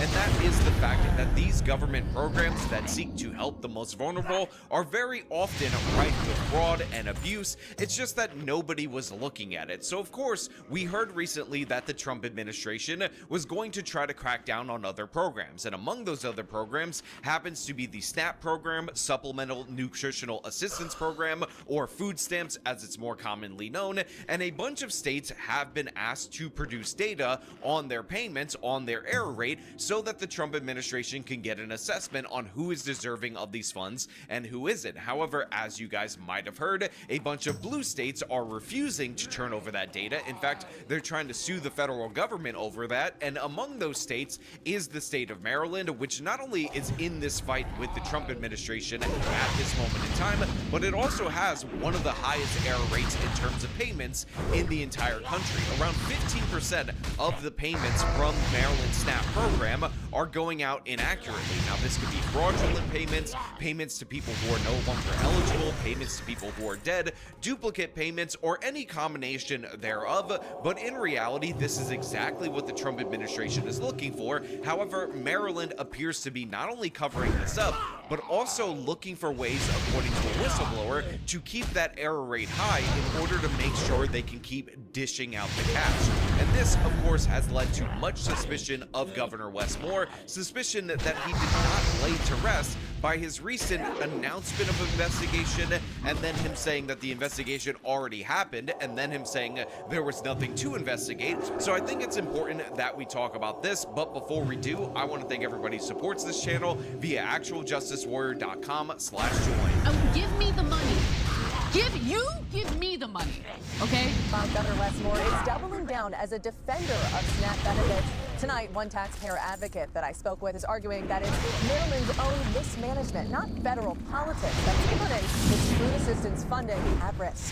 Now, obviously, I have to point out for all you guys out there in the audience that Rebecca Pryor from Project 45 Baltimore, a very, very attractive lady, nice looking lady. I didn't point it out in a previous video where I talked about a local news lady and you guys went crazy in the comments, so I'm pointing it out here. But essentially, the argument that she is bringing forward is from a taxpayer advocate who's saying reporting that this whole song and dance from Governor Wes Moore about how he's a defender of the SNAP program is actually completely hollow and ridiculous, because in reality, what is putting the program in jeopardy is his own mismanagement of said program, not anything to do with the Trump administration. And this is actually true in two ways. So first and foremost, obviously the Trump administration is seeking to audit these payments, discover what is behind the error rate in order to fix that, in order to make sure the proper amount of money is going out to qualified people. But in addition to that, you also have the fact that funds are not unlimited. So if you're wasting all of this money each and every year from that budget by paying people who are dead or not eligible or not deserving, or giving out duplicate payments, that means that somebody is getting shortchanged, maybe not in the state of Maryland, but in other parts of the country, and that is a situation where you're actually putting the most vulnerable people in jeopardy because you don't want to manage your program properly. Now, of course, I will let him speak for himself a little bit, but this is like the prelude. This is like the segment that encouraged a whistleblower to approach Fox 45 in order to actually reveal the new information on this particular error rate. The battle over SNAP benefits intensifying this week. The Trump administration threatening to cut off funding to states refusing to turn over data, detailing who is receiving what. In response, I do not understand, and the level of cruelty that we continue to see from the President of the United States is just absolutely staggering. Governor Wes Moore joining several states suing to block the request. In a statement, Moore calling the ultimatum reckless. So of course we have the take from Governor Wes Moore that this is cruel, this is reckless policy, this is going to hurt people, and in reality the actual issue here isn't fraudulent payments to the tune of $240 million per year that happened in the state of Maryland. It's that the Trump administration isn't somebody who cares hard enough about the poor. What's cruel and what's reckless is what the state is doing with taxpayer dollars. Weighing in, taxpayer advocate David Williams arguing the governor's stance ignores a bigger issue, Maryland's own handling of the billion-dollar program. The federal government should absolutely be asking for this information because, first of all, it's a lot of money. And secondly, this is the fault of the state. The USDA saying the data is needed to weed out ongoing waste and spot fraud. Come 2027, new financial penalties will also be put in place for states with high payment error rates, meaning cases where SNAP benefits were over or underpaid due to administrative mistakes. Given Maryland's 14% error rate, one of the highest in the country, the state stands to lose $240 million in federal funding. So one of the things that you realize with the second Trump administration, despite the flaws, which by the way, they definitely are there, is that every day they basically come to us in the news media and tell us that something is being restricted or something is being demanded that you would just assume during the construction of these programs was being provided and or restricted this whole time. And a perfect example of this is the fact that the federal government apparently does not have access at all whatsoever to who the state is doling out this food stamp money to. Despite the fact that this money comes from the federal government, it is being assigned for the purposes of food stamps, and obviously oversight should come attached with that money, but apparently that's just not a thing. Apparently we have not been monitoring this whole time for decades and decades who has been receiving these food stamps, what happens when there's overpayments or underpayments. None of that has been in the purview of the federal government, which is just an asinine idea. It's ridiculous and absurd. And by the way, if you're wondering about that $240 million in penalties, that is in addition to the cost of the overpayments that they're giving out, which if you're at $1 billion for the food stamp program, means that $140 million bare minimum are being misspent or misallocated or incorrectly allocated by the state of Maryland each and every year. This is a disaster in every possible way, and obviously is going to lead to consequences. And by the way, underpayments are counted in the administrative error rate, so that means consequences for the most vulnerable, yet Wes Moore is fighting against it. However, this was like the initial story. Like I said, it was the setup, it was the prelude, but what actually ended up happening after this was that you had a whistleblower come out, go to Fox 45. Multiple whistleblowers told Spotlight on Maryland that two senior state officials allegedly hatched a plan to maintain a high error rate on food stamp payments by not correcting the errors, hoping to delay $240 million in federal penalties. Former employees, including a senior official at the Department of Human Services, have accused 2 of their superiors at DHS of the plan to buy enough time for the penalties to potentially be canceled after President Donald Trump left office. And explained that the higher-ups were actually trying to figure out a way to keep the same error rate, that 14%, in the program, while not losing any money from the federal government. So essentially trying to cook the books in such a way that they have that error rate, but also in addition to that, they don't lose any funding as a consequence of said error rate. The former senior official told Spotlight on Maryland they informed DHS they were going to tell the Inspector General about the alleged corruption. About a month later, they say they were placed on administrative leave and terminated. They believe as an act of retaliation. Now look, these whistleblower allegations, or allegations as the super mayor would call them, judging off of hearsay, false allegations, and not facts. as of right now, are just allegations. And even though they 100% ring true, even though it seems like it would make perfect sense that they're trying to stall out the second Trump administration in order to get beyond the restrictions that are being imposed by said administration, the fact is we have to wait for evidence of this. And it's a good thing that we have a potential presidential candidate, Governor Wes Moore, managing the whole situation, because Wes Moore ended up promising that they would do an investigation into these multiple whistleblowers, identifying 2 specific high-up state officials in the Department of Human Services for basically going with this particular scheme. So obviously, if you have Governor Wes Moore promising transparency, you are absolutely going to get that transparency. Again, let us hear from the governor himself,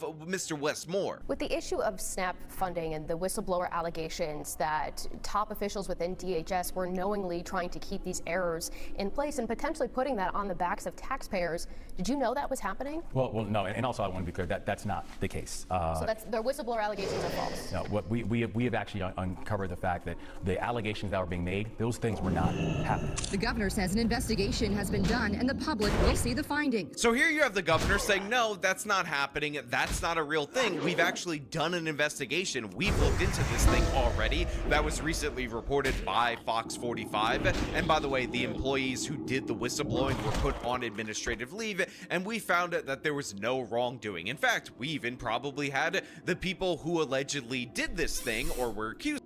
It broke twice. Seal of Righteousness. I activated the Seal of Righteousness, and then it broke the Seal of Righteousness, the Seal of Command, and it broke the Seal of Righteousness again. Because I immediately judgmented as well. So I did... All of this was basically one hit.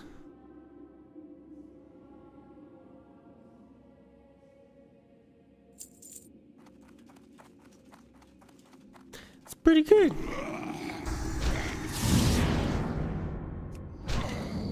Of doing this thing investigate themselves, and they found out that they're actually the most kind-hearted and wonderful people. But that being said, while I'm joking about that, in reality, we did get a promise from Governor Wes Moore that the public would be able to see the results of this investigation. I mean, they did it so fast. They were able to discover that this thing that 2 separate employees identified was happening from 2 separate higher-ups in the state of Maryland in the Department of Human Services was absolutely false, ridiculous, and absurd. So obviously, we all are waiting with bated breath in order to see the results of this investigation. Now, of course, we get other statements from other officials in Maryland saying that it's not true. It's absurd, by the way, just so you guys know.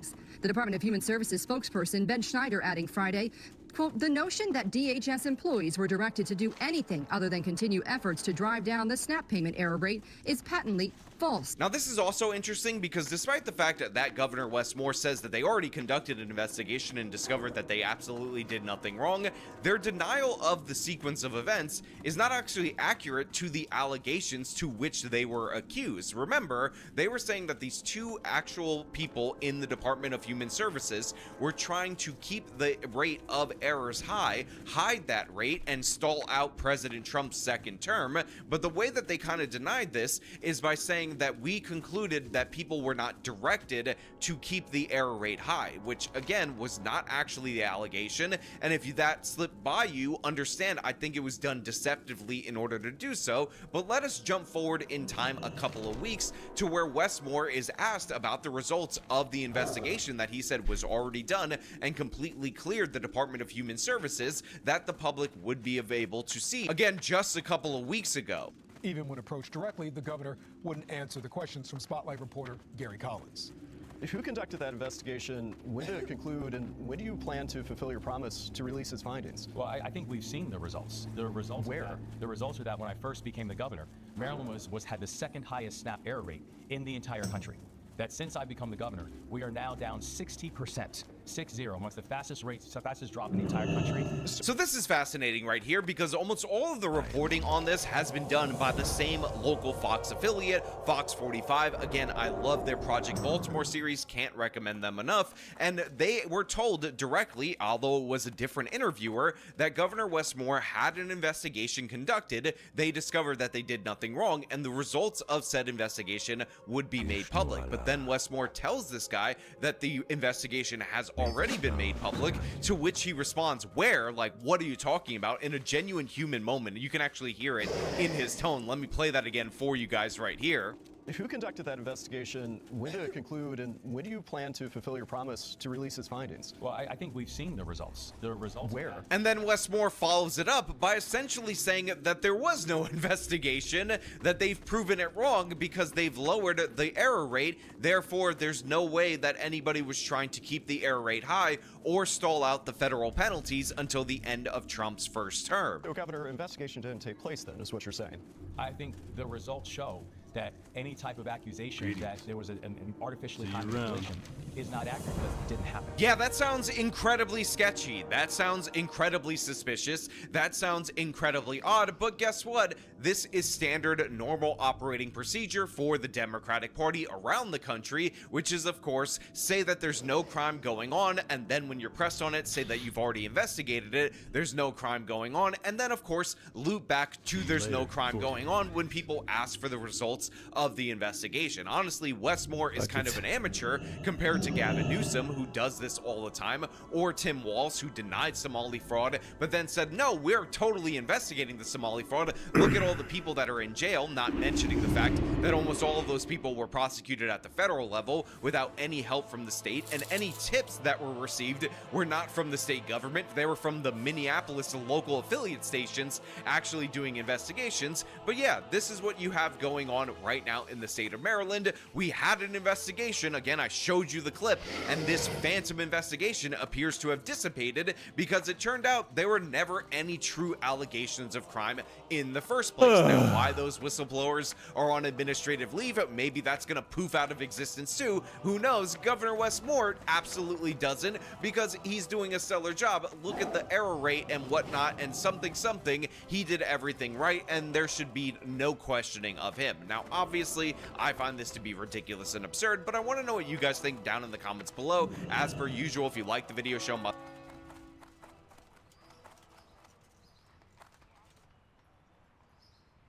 Right.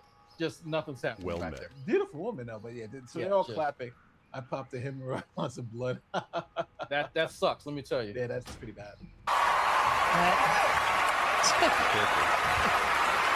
Okay. And yeah, it's just really hard to know what to say and what to do right now. And I feel really What can I do for you? hopeful in this room, and I feel like we just need to keep fighting and speaking up and protesting, and our voices really do matter, and the people matter. And You literally look like a human embodiment of a domino, which is a great game, but it wouldn't really be my motivation for the Grammys. I mean, what? Okay. She, like everybody else who got up there to lecture us, has got more money than God. Her property records reveal she paid $14 million for her LA estate back in 2023. Yeah, and the property spans, Jesse, nearly 4 acres on an oak tree-studded hillside. Gated, of course. Accessed via a very long, sinuously winding driveway. No part of the house itself is visible from the street, but it's quite large. 6 bedrooms, 7 baths, nearly 7,000 square feet. It's located on the ancestral, unceded land of the Tongva people. Wait, you mean to tell me that the person who was over there reading off a teleprompter on what the cool kids are saying and encouraging other people not to be on stolen land is on stolen land herself? Wait a minute, Billy. It's on ancestral land. The County of Los Angeles formally recognizes that it occupies land originally and still inhabited and cared for by the Tongva, along with other indigenous groups. She has a net worth of well over $50 million, of course, and Billy is just fine with her 24/7 security team and her gates and her 4 acres outside of LA. But the rest of us need to live ungated, unprotected, without all the acreage, and just deal with the murderous, raping illegals that she wants sicked on us, or we're bad people. Woo! Megan went pretty hard. She went pretty hard. I don't think she likes her very much. No, I don't think she. But you can't let all the nonsense go for a good point. And I think Megyn Kelly has a very, very good The irony is so thick you can cut it. I'm just saying, yes. like it's so. I mean, I live in Gator, I don't know about her, but that is a good point. How are you going to tell other people about these supposed virtues but you don't follow any of that in real life? Are the Native Americans who the land supposedly originally belonged to invited on your compound that's heavily fortified and guarded 24/7 and restricts access to people? No, but the wild part about it is that, I understand wanting to be for a cause, but the fact that she herself is literally on stolen land, right? She's literally on. They said this land is stolen from these people. We know who these people are. We know, but it's like this is almost as bad as the plot of the first Poltergeist movie. Like you sit back and think of like this was the first or the second. Y'all remember the Poltergeist movie? The family living on Native American ancestral land. Yeah, that's what caused all the So that I can only hope something like that would happen to Billie Eilish so that she would get the point. But this is exactly the point that when y'all aren't around and I'm just talking to Nate and we're discussing topics, this is what annoys the piss out of me. A lot of these people, like Billie Eilish, don't actually believe this stuff. They know what to say and who to hate. And so then when people like that see through it, they get upset. So if you just be listening to celebrities, okay, cool. Why listen? Is that cool? It's just any reference. I'm not sure about that. I stopped following. So it's funny because New York posted an article on this, and their article, they literally have like the native, so this is her house. So we're looking at her house right now, and if you look at it, gated, it's pretty big, pool and everything. This is all on the estate, and these are the Native Americans who are like the Tonga. Again, we want our land back. No one's illegal on stolen land. But I bet you if one of their guys goes over that fence, they become illegal real quick, right? Security. one of the colored people has breached the perimeter. Send John. Yes, send John and Mike. They're out here again. They have some weird stuff in their hair. They're yelling at me. Please come get them, please. You guys know, like, do we have to? Oh, this is stolen land. Obviously, and if that's the case, all land is stolen land, right? There is absolutely no unstolen land. Somebody stole it from somebody else. That's how we got it, right? So that means I just walk up to Billie Eilish or any of the Tonga with, hey, I need you to come up and out of that. Let's go. Come on. It's stolen land. It's stolen land. This is Maggie's next to Buzzy Buzz. Boozy is Buzzy. They're Buzzy Buzz. I like them even better. But the crazy part about it is that virtue signaling has bit her in the ass, and now she has to go and pretend that this. But the hardcore fact is, if she was really believed in what she's saying, if she would just let them in, right? Hey, back. I don't need any gates. I don't need security. I trust nobody's illegal. Nobody. Stolen land. Are you serious? Stop. This is stolen land. Now, this is something that we all want to have. Now, we're two black guys. You can't see it. It's right here. We're two black guys. And we're two professional black guys. We're both college-educated men. And, it's usually... I don't have an ED. That's true. I don't have ED. But when you go from being someone... So, if you accept the left-wing mantra, the message. the message. You're one of them, right? You're one of them. But as soon as you, for instance, there are some black guys. So do you think that the whites and the Hispanic people who are fighting ICE, if they see a black ICE officer, do you think they'll start calling them racist slurs? That's not what they tell us the left do. The left is they look, they're inclusive, right? Yes, right, yeah. They're they're on the right side of history. They're not right, but they're on the right side of history, and they're morally superior. It's even worse than that. Let's not forget too. If you can't call a man says they're a woman, and you say, "Excuse me, sir," even though it identifies the woman, look, that's violence. That's violence. Words are violence, and you have dead named me, and that is a macro aggression, okay? And I am micro offended, and I'm going on Reddit and Twitter and Facebook, and you're getting canceled. #FuckNate. That's it. Let's watch the Lakers. We want to keep this monetized. Okay, my bad. You pulled the big F bomb. We're gonna have to cut that one out. We're gonna have to cut that. Catching Nate live, making having the flu so much better. Thank you. I've sucked that flu. Looking for an intelligent, outstanding actress without scripts. This reality TV thing is becoming yes. And it's tough. But again, the point here. Thank you for the super chats. The point here is these left-wing, tree-hugging, we love all people. The right is the racist. We're going to see now they're going to encounter a black ICE agent, right? A black ICE agent. We want to see how tolerant they are to black people who want to go and be gainfully employed. So let's look at that clip. Here is what's happening. And make sure I expand this so we can all see it. And oops, expanded it too much. But here we go. So we're going here, and we are going to play this video here. Black people are less. They treat black people like we're incapable of succeeding without them. Like we need a hand up. Meanwhile, when I go around white MAGA, they treat me as if I'm equal. They talk to me like I'm a regular human being. Now this is obviously a black MAGA, so you know he's got a point to it. And I'll say this though, personally. Now I can't speak for all black people. I'm not the Jesus of black people. Personally, when I disagree with someone who's on the right, I don't really have a lot of backlash. There's no backlash. There's a disagreement, but we can have that, right? Yeah. But if I disagree with someone on the left, I'm a racist.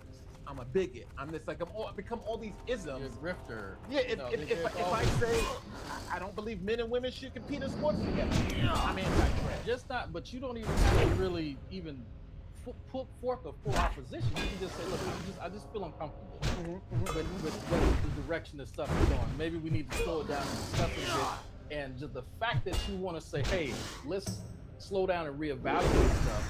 That is derision. Everything is derision unless there's no brakes on the train of progress, you know? So, hold on. We have a thing. It says, you guys got to speak louder. All right. I'm assuming, so maybe got to turn up the volume. I'll turn it up a little bit if you guys don't feel like you can hear us. You mean figuratively or literally? So yeah, we turned up the volume a little bit more. So, and let's get Eric, who will be on with tomorrow. Dayton dragged back. Oh boy, we're in trouble now. Yes. Got a lot to say. So here we go. So we're back to the video, and I'm going to forward it from his monologue, and we're going to look at exactly what happened. Here's the interaction. Here's the interaction. So we're going to the interaction. We just chill out and have a beer. Now, a lot of liberals like to deny this, don't they? They say, oh no, we're not racist. We just kind of tell you how you should think. Well, here's a black guy agent. He doesn't agree with them. And suddenly the mask comes off with these people. They start calling him racist slurs. Check this out.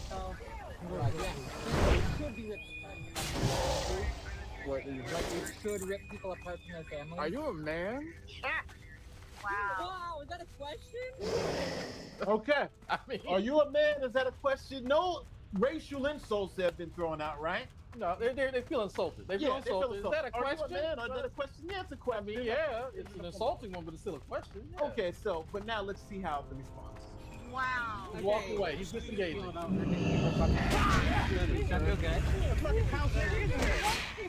I don't know if you heard, but they did drop the house in ER word. They didn't even say the name. They put the ER. It's going to become more prominent in a second. Wow, is that a question? Wow. Okay. You know, nothing people from their family. I feel good. Sir, Right? Yeah. That's what they're watching right now. Why are you calling a woman a That's the video. They complained about calling the woman a man. They just called the guy house ER.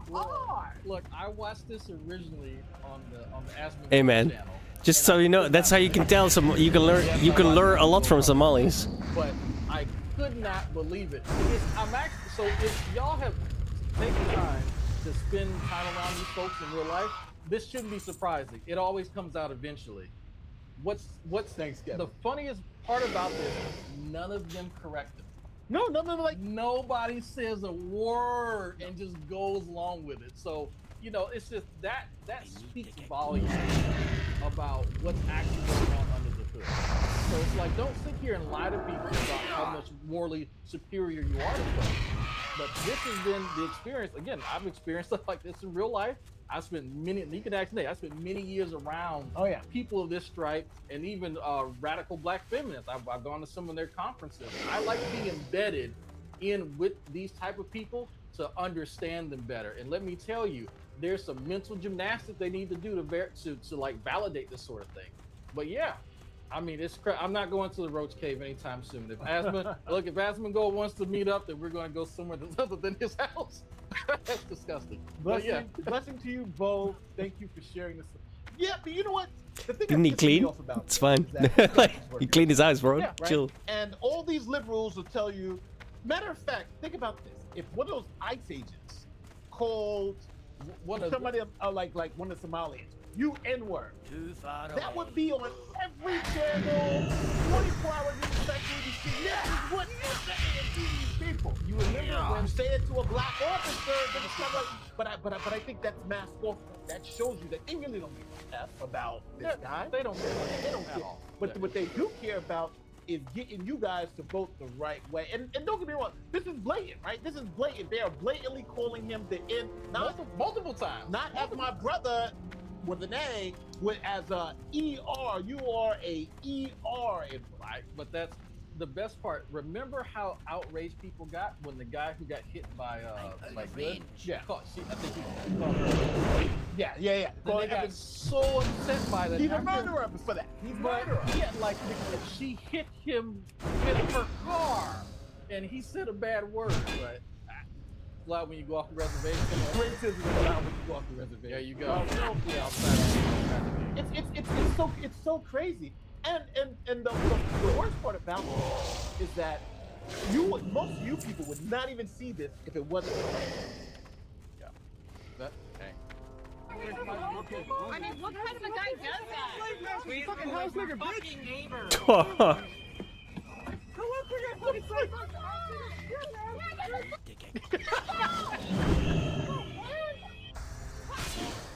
A warning for what, sir? A warning for what?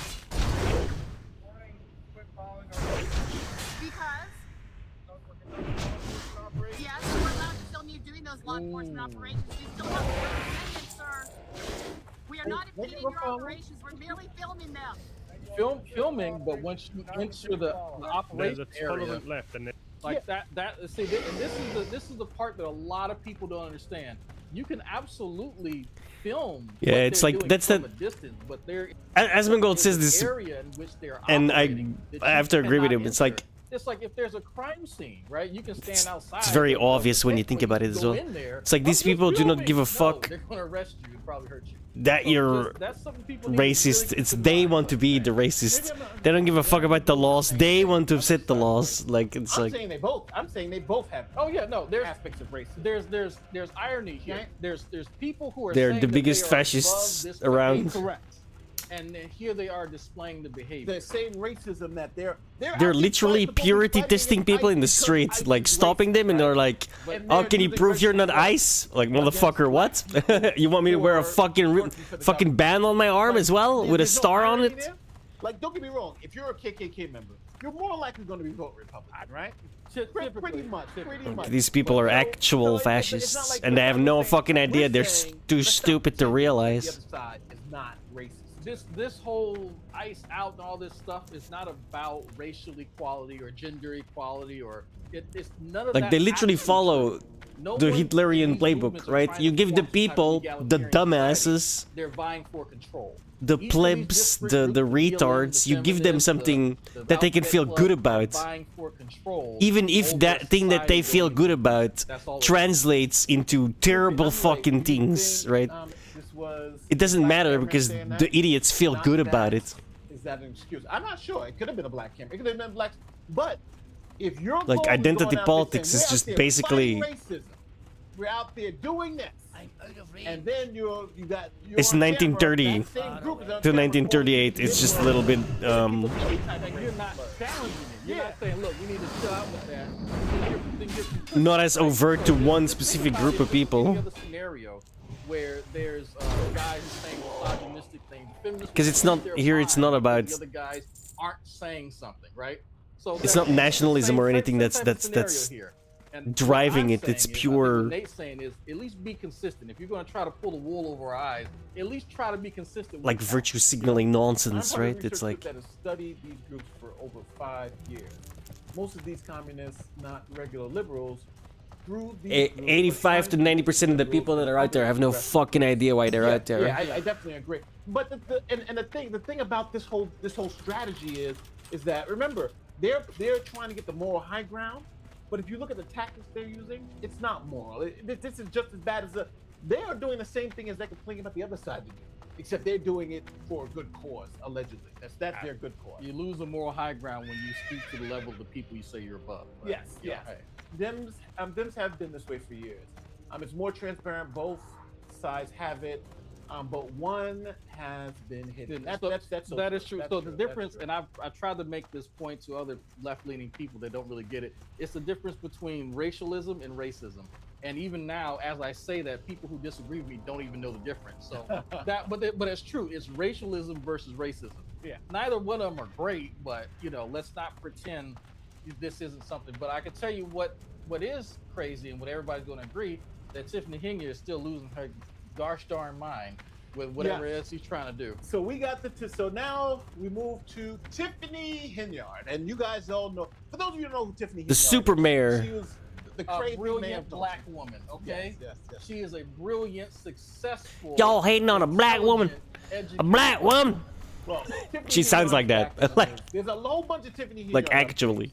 Now, I know people who've been following the story are going to be very low intelligence, very hood, very ghetto. So we grew up to follow the law and respect law enforcement, but that wasn't like including an actual drive-by, allegedly. Right. Nate, if these people are being paid protesters cash, are they? That bitch crazy. Follow the money. I really wonder. That's a very good point. They might be. They should be getting those 10. And she was the mayor of like some city. If you said that. County of Dalton or so something. Back to Tiffany Hinya. So the big question that's always been coming up is why hasn't she been arrested? Right? Why hasn't she been arrested? How is she getting away with this? Everybody's wondering. Because it's clear what's been going on. So what the government has been doing is trying to get their ducks in a row. So they've been trying to line things up. And now we've gotten to the point where we've seen how some of these things have lined up. For instance, one, she's left Dalton and she's now in a whole other area. We'll talk about that to figure out, that maybe she doesn't think she's going to restart. But first, we're going to talk about the dominoes that have fallen.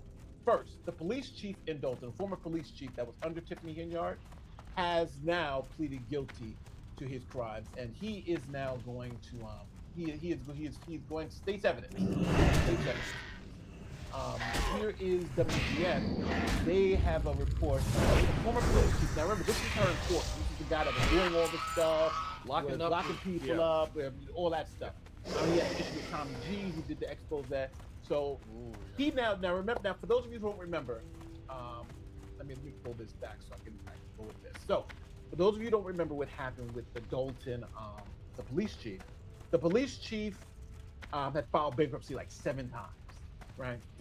And on those bankruptcy forms, he had said a whole bunch of lies. Now, every time you lie on the bankruptcy form, that's essentially fraud. That's the fraud, second. right? That's separate charges. Yeah. And so I guess people don't know that. No, just add them all together. No, that those are separate individual charges, and then I think they can be modified too based on the amount and the circumstances. Correct. So, you know that, and so I don't think he realized that until they would say, "Hey, buddy, I want you to look at this real quick." Yes. So now, so the reason why they charged him with the bankruptcy, because generally they don't charge you with bankruptcy fraud, but the reason why they charged him with bankruptcy fraud is because they wanted him to flip on Hinyard. So that was maybe about a year ago. So now, you know, if they're about to go to trial, and this is what happened. So we're gonna show you what recently happened, what he's done, because they had him. He was going to jail for maybe a decade until he came to this police. So now he's playing. So here's the news report. A guilty plea and cooperation from the top ally of former South Suburban politician Tiffany Henyard. WGN Investigates has learned former Dalton Police Chief Louis Lacey is pleading guilty in a personal bankruptcy case. His plea deal includes the promise of cooperation with unspecified current and future federal investigations. Lacey was Dalton's acting police chief during Henyard's rocky reign as mayor. He provided her with a large security detail that acted as her chauffeurs. Henyard lost both elected positions she held earlier this year. So Lacey is state's evidence, right? So you can check him off the box, right? Lacey's done, right? Yep. He's in the hands of the DOJ now. Yeah, Lacey's done. So he flipped. Now that's the enforcer. Now the second guy you got to get is the money guy, and the money guy was Keith Freeman. Now Keith Freeman he's scheduled to flip in next month. Now we'll show you that. Let me knock down some of the super chats. This one we didn't get. Native. Oh yeah, we did that one. This one $5. I'm not in the on the screen. Oh, I gotta put you in the thing. Oh yeah, gotta look. Yeah. Can you see the shout every now and again like his takes? Yeah, this is the commentary king. He's one of the. He bought the Tiffany Henyard stuff. He bought the Tiffany Henyard story. Like I didn't know that he was the one that said this is the story we need to cover, and we cover. He does a lot of the background research and a lot of the stuff that we do. So like a lot of these stories of today is it's from the commentary. Me and Nate talk over the years about different type of stuff. I have my own channel and I have video. Actually, Nate heard one of my recent videos. It's unlisted now and it needs to be edited, but I talk a lot about what's going on in Minnesota and why it's ineffective, and I may or may not have a direct contact list of UP officers. But anyway. But yeah, if y'all search the commentary king, I'm gonna put it in there. Okay, I'm putting it in right now. It should have been there before. Oh yeah, we were trying to get the audio stuff together. Control C. So it's in the. Bro, I need 6 more of these. Fuck. Right now, and it's gonna be in the this was brutal on the mage as well. Put in a comment section so everybody can get my boy the commentary. Did he get one? Does videos on all this stuff. So this is weird. So thank you, Marine X, and it will be there. Yes. This honestly isn't about the moral high ground. It's about creating martyrs for their cause. This is why they are radicalizing so hard. Yeah, I mean, martyrs are good. You know, martyrs are good, but it works both ways. I mean, Charlie Kirk. You know, so it's like people use. Jeez, dude, I'm dying. Unfortunately. Look. Oh. This is K-Cat said, I was born and raised in Dalton. Woo. I want her charged. Well, I think most of us do. Most of us want her charged. And thank you for the $1.99. And here's another one. Disagree with someone to really see them. Exactly. Oh, what was that? Yacht, I think. Oh, I know who that is. I know who that is. Hit the like button for Nate. Thank you guys. Thank you. If y'all like this, let us know, because I drive an hour over here every Wednesday. If y'all want it. Thank you. So yeah, sub. There it is. Yeah. So there is more commentary king, and he'll be in the description from now on. We were so worried about the audio, we forgot to set that. But so now, Dalton. We're back to Dalton, right? Okay. So he's flipped, but so Keith Freeman, the money man, the man who's helping, because there was different business ventures and nonprofits, and she had like the cancer fund thing, Tiffany Cares and all this other kind of weird stuff. that was going on, and a lot of that was run by some of them exclusively, because some of them were in his name as well. But they found out that, hey, this is actually not necessarily a front, but it is a way for her to kind of put her hands in many different pockets, while pretending as though, you know, she's being very fiscally responsible. So it's clever, but it wasn't too clever. They're not as clever as they think they are. I'll say that. So let's move now to this one, to Keith Freeman. That's Keith Freeman. You see his picture up here. This was the money guy. So now you got the enforcer, the guy who's out there putting hands on people and doing that stuff. Then you got Keith Freeman. Now with Keith Freeman, they have him on the same thing. I don't know why these people love bankruptcy, but they're committing bankruptcy fraud like crazy. So Keith Freeman was arrested for the same thing the other guy was, right? Bankruptcy fraud. They got him on bankruptcy, but his was only 1 count. But the other guy was 9 counts. So the other guy's got like years in prison he's got to deal with. Well, yeah, the money man's gonna be a little bit better. Yeah, he's a little bit better. Than the non-money man. So now, if you go, now I've been to that. You go to this doc, from the doc. This is what the judge said to Keith Freeman. Now, it says, now Keith Freeman was supposed to, that he had the description on the change of plea hearing. And that change of plea hearing was to, so he can change his plea from not guilty to guilty, and then they had whatever agreement they had between him and the government to cooperate or whatever. They've postponed that like 7 times. So here is what the judge said. The judge is like, okay, I'm done with this. This is the last time. Here it is. Minute entry before the Honorable Judge F. Meads, which is a crazy name, as to Keith Douglas Freeman. In-person status hearing held on January 14th, 2026. Defendant, who is not in custody, was present with retained counsel. The parties reported that additional time was needed to prepare and change for a change of plea hearing.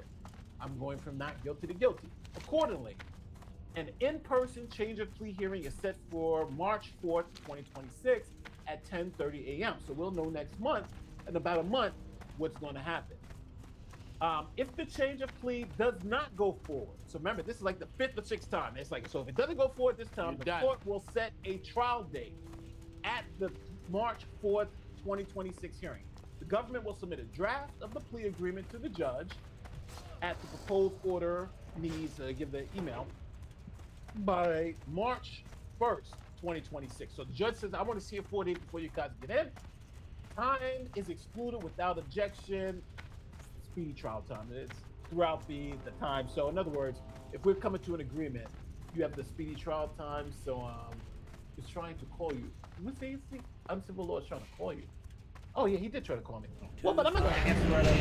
Good. If he wants to come in, you got to send me a message. Send me a text message. If he wants to come to the yeah. So he can't prevent it after March. That's it. Yeah, they're just going to move forward with trial. Now you could still plead guilty, but in other words, the judge is like, we put this off to us. We're going to go through the trial. But he has to stick with his original plea unless he changes it before March. At that time, yeah. To serve the ends of justice. So and what they're talking about is time. You got there's a speedy trial clock. You have to put a certain amount of days to prosecute somebody, and if you don't, so what they do, they're excluding you that time. What does it say? Hold on. All right, we're holding on. Uncivil is live streaming too. Okay, cool. Thank you. Here we go. So, with Keith Freeman should be flipping on March 4th. Is that what you're reading here? Like, am I reading this? It should be. I'm not sure why I think he's trying to weigh out options. If I had to guess, weigh out these options because I don't think he's probably still communicating, right? Well, he flipped on here before. Don't forget he was working for the trustees. Like he flipped on here on the trustees. Yeah. So his loyalty is all over the place. So I think moving forward, he's trying to be a bit more careful, right, than just kind of reacting. But I think now this judge is kind of. I think the judge sees that, and it's like, it's like I'm tired. So you're gonna do this, or we're moving forward, and I don't care after that. So. You know, he's going to have to make a big boy decision. 2 to go for me. He can say, look, I'm going to just flip on in here completely, cooperate with the DOJ, and then get a reduced sentence and move on with my life, or, you know, whatever else he thinks he can do. Now, I will say this. If you understand what's going on in criminal justice, you'll see on one end, on this one end, you get the enforcer. It's just like the mob. You got the mob with the person who's out there beating the people up and doing all that stuff. You got him, he's flipped, he's ready to sing like a bird. Now you get the finance guy. The finance guy's a little hard to get. He doesn't have that many stuff, but he knows where all the money's at. He's already been working with the stuff, and they know, and he's got to know, that he knows where all the bodies are buried.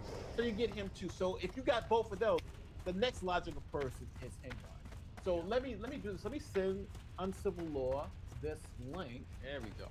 But yeah, because it's like I know people are kind of antsy about, why is she locked up? We know all this stuff. Why? It's because she was in two different areas technically and doing things surreptitiously in not just finance, in a lot of I think there's some civil cases that are pending against her. There's a whole bunch of civil cases that are pending and all that stuff. There's a lot of stuff to actually uncover and thoroughly go through to make sure that, when we go after her, we're hitting her hard and heavy. And then that's it. We're not trying to, do this sloppily and then have, possibly mistrial and have to, it's a waste of time. Why not do it thoroughly, do it one time and have it for sure? Because if you have the money man and then you have the enforcer both flipping, that's hard to come back from, Yeah, I think this story is essentially over, but when they do flip, we're going to be there, we're going to be covering, well, they've already said it. Essentially, when they do go to trial, we're going to go. But now, Hengard is no longer in Dalton. She's moved away from something. She's doing bigger and better things. She's a successful person. So Hengard, just so we can all see what we're talking about. So we looked to see what's going on with Hengard. Hengard right now, trailblazing leader Tiffany Hengard celebrates the grand opening of, now she calls it the THA New Wave Clothing Store. So she's in College Park, Georgia. Tiffany Hengard, visionary entrepreneur. Now, obviously, she wrote this press release. So visionary. Yeah, visionary, the youngest, first woman mayor of Dalton, successfully launched flagship store, retail store. Let me do this. Let me make this bigger so you guys can see it easier. Yeah, so she's got ground. Now this is her own thing, right? With a vibrant ground opening celebration, College Park, Georgia. The event begins 5 o'clock. Here's the address. Now serves a permanent home for the brand, embodying the mantra. So, do you guys want to see where this place is at? Let me know. Let me see. Looking for the tip indictment. We all looking for the tip indictment. It's coming. Thanks for becoming a YouTube member. So, let me do this. It's coming. Let's see. We're going to show you because we looked up the place. We're going to show you what exactly we're looking at when it comes to Hengard's new spot. Yeah, because I was curious. I was like, oh, hey, she's doing new things. I'm thinking that she's going to go, run for office, maybe the grassroots organization or something like that. Just no, she's going to, remake food, Rockaway back in the 90s. That's all right. Her own version of City Trends. I get, bring it back. Sure, I'm here for it. There's Kurt. Oh, he can't come on because this one only has one. What's going on, Kurt? There we go. Howdy. How are you doing today? We're doing all right. We had to put you on this one because we have another little screen thing here we use, but we got you though. We got you. Can they hear me when I'm not on screen? I can be a disembodied voice. That's you could be, but they can hear you now. So it's a good part they can hear you. So. Here we go. So we're looking. So this is Tiffany Hengard's new locale. This is her new location. This is in College Park, Georgia. She's running a church. No, she's running a clothing store. Well, there is a church in the funny enough, there is actually a church in the strip mall. I saw. So when we look in, so she's actually right next to the church. This Redemption Outreach Church International. That's the church, and right next to it, B3. This is her store. So I'll zoom out so you she's can. She's gonna run a clothing company. Yeah, she's running a clothing company. Good for her. This is the what do they call it? The flagship store. So here's the store. You can see the thing, and when you go, it's just regular park. What kind of clothing? Vintage, neo-vintage, goth? I could see Tiffany Hengard as a goth. I could see that working. So let's look at so that's the first thing we're gonna do. But let's look at, and she's also too. She's giving out some scholarships and stuff like that too. So we'll talk about her scholarship fund, which is can't wait. So here it is. Here's the grand opening. What can I do for you? Of the Tiffany, the New Wave Clothing, THA. So this is her from ashes to icon. Grand opening, Tiffany Hengard's clothing store. It's a hell of a icon that you got there. There's no maybe this is an older, Google Maps, but just in case, folks, I have a friend of mine who lives in the area who's actually going to go by there this weekend and get some pictures to see. If I lived in the area still, I'd go up there. I mean, it's not that far from where I used to live. I'd pop up there. There's tons of Asian massage parlors and stuff over there too that you can't miss it. I was thinking of going up to DC to watch the Supreme Court oral arguments on birthright citizenship, so maybe I'll pop over there while I'm up in the area. But they're in Atlanta though, College Park, right? Yeah, that's Atlanta Georgia. area. Yeah, it's pretty far. Kurt dragged us roughing over. Thanks for having us. Thank you. I thought you meant College Park, Maryland. Oh no, College Park, Georgia. Sorry, wrong College Park then. I didn't like Kurt's answer to my question, so I can't hear it. No, we got into a very precise legal argument. That's why I was calling you for emergency legal support. But we can talk about it when a time arises. So this is Tiffany Hinyard's website. The Tiffany Hinyard THA new wave clothing, bold, urban, and unstoppable. So she got a contact. We clicked it. There's no contact. So these are how some of the clothes look. That looks like a stock photo. I don't know if that's actually like a stock photo. This looks like blue sneakers here, but yeah. So that's it. Tiffany at a glance. She's standing on business. This is the other thing too. So if you guys are wondering, so Tiffany's upset. Like she doesn't like Nate, but she shouldn't like me actually. I was to start all this, but she doesn't like the fact that some of us compiled a lot of the, let's say, certain levels of malfeasance that was going on in her administration, right? So she is going to push back by putting out what she considers the real story in a 3-part book series. And lucky for you all here, you guys. I'm here for it. You can pay $100 a book for this 3-part series. Do I get signed? Do I get signed? No. That's just how much the book costs. That's extra. Yeah, crazy.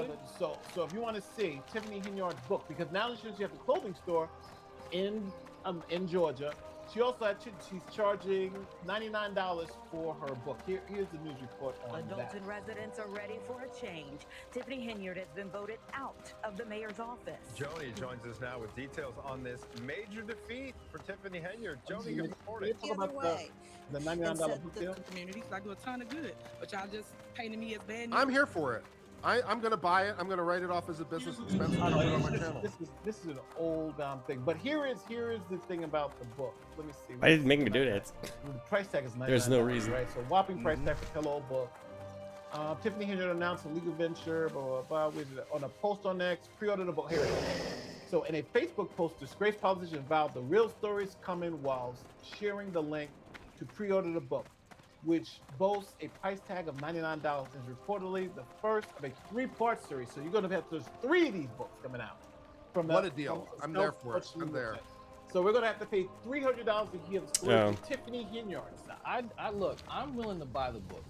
I'm willing to buy the book just to, I've already. But you got 3 of them. You got 3 of them. Are you going to buy 3 of these books? I'll buy the first book. Okay, I'll buy the first book. Kurt will buy the second. So I'm definitely curious. I'm very curious as to what I'm also curious as to what self-publishing website. I need to Perfect. My high fantasy romance book, so that I'm writing. That does mean I can hand it in though now. I definitely want to understand the real story because evidently I didn't do better research. Oh wait, maybe I can. Story when we first discussed it, so that's on me. That's my fault. Go with honor. Earlier this month, Hinyard pleaded the 5th in a court over the Freedom of Information Act lawsuit. She had violated the judge's order. A judge said, "Did you do it?" Well, she said, "Yeah." Be careful. Obviously she did it, so that she has some issues. So Tiffany Hinyard it's been a very busy bee, and as you can see, she's trying to get out of this. But I think right now she's got to be. If I was her, I'd be worried because it seems like in less than a month, the finance guy's going to flip, and then the Fed. Yeah, but here's the thing: she's trying to get money because she's going to need a good lawyer. So these business ventures are an effort, a last-ditch effort to try and get some money because that lawsuits are coming. Go figure. Us taxpayers end up paying for the books through the write-offs. That happened. That's true. Thank you so much, Simon. Thank you so much. All right, so we are now past the Tiffany Hinyard story because Tiffany Hinyard has been just going crazy. I'm trying to get her scholarship. I don't know about you. I want to. Tiffany Henry scholarship. Look, I've been practicing at the LSAT. But do you really think that she's going to be giving up any scholarship? No. Yeah, she's absolutely not. Like, remember the Tiffany Henry Care? Like, I don't know if you guys know about the Cancer Care thing? Foundation. Yeah. I mean, she's as much a scholar as Dr. Richie is. Look, she doesn't have ED. Okay, Dr. Richie has ED. Are you sure? Are you sure? I'm pretty sure. I'm pretty I don't know, positive. man. It could. I could be wrong. Now, remind you, this 24/7 press release is her writing press releases for herself, and you just publish it here. Tiffany Henry Scholarship Entrepreneur announces national call for applications fostering the next generation of business leaders. So she's giving away, I think, $1,000 scholarships. So, and the only reason why I know this is because I've used these sites too when I wanted to we were suing somebody, and you can use these sites to get just press releases out. I'm not accepting your but here, it's saying that she's $1,000 scholarships toward their business damage. So that's Tiffany Henry. So we'll see if she's gonna be giving What if out I that want to be money. a drug dealer? Is she gonna give me $1,000 for that? It all depends. Well, I'm assuming that's why they have the the thing. Now, before we transition to the next story, I wanted to see what do you guys think about Tiffany Henry? Do you guys like? I think it's about what? It's how long do you think it's before she gets arrested? I would give her 3 months max. I'll give her three months max. 3 months? What about you, Kirk? I'm surprised it didn't happen a year ago at this point, to be honest. So I don't know. But now they got her main enforcer. He's flipped, right? And then you have the other one, the finance guy. He's changing his plea next month. So I think they just get all their ducks in a row because there's no need to charge her right now because you're well within the statute of limitations on these criminal charges. So they're biding their time. Yeah, and just getting all your ducks in a row. Because the feds, when they come at you, they like to come at you 100%. Like, we got you, right? So makes sense. They got 6 months to a year.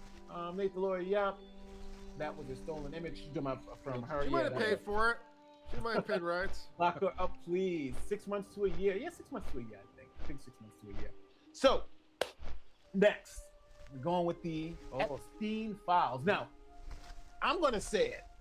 This Epstein crap is crazy. Like, the stuff that's come out. The stuff recently? Is or the insane. stuff, 4 months ago? Or the stuff 2 months ago? There's been so many releases. No, like this recent release, it's incredible. Number one, how do they release all they let out all the victims' names, but then all the pedos, they hide. Alleged. No, there's some that's clearly pedo. We don't know what Woody Allen actually does. Wait, never mind. I didn't drop any names. Now you know I'm not. I didn't say Woody Allen. I didn't say Woody Allen. I was reading documents online that the Department of Justice. What can I do for you? Who knows? I'm on my boosted dwarf Let me show you some of the crazier stuff right that we now. got from this crap. All right, so here's one.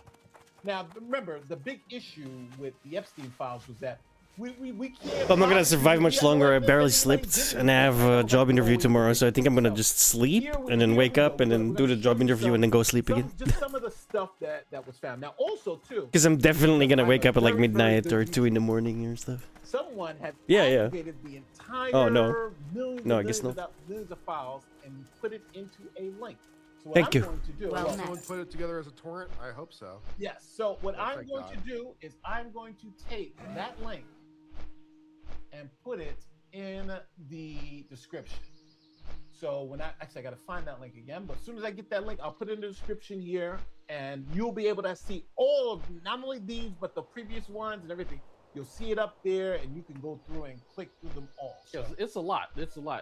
And I see now why Trump was sort of hesitant to sort of release a lot of this stuff because it implicates a lot of people. There are some Canadian, But yeah, I'm like slowly dying right now.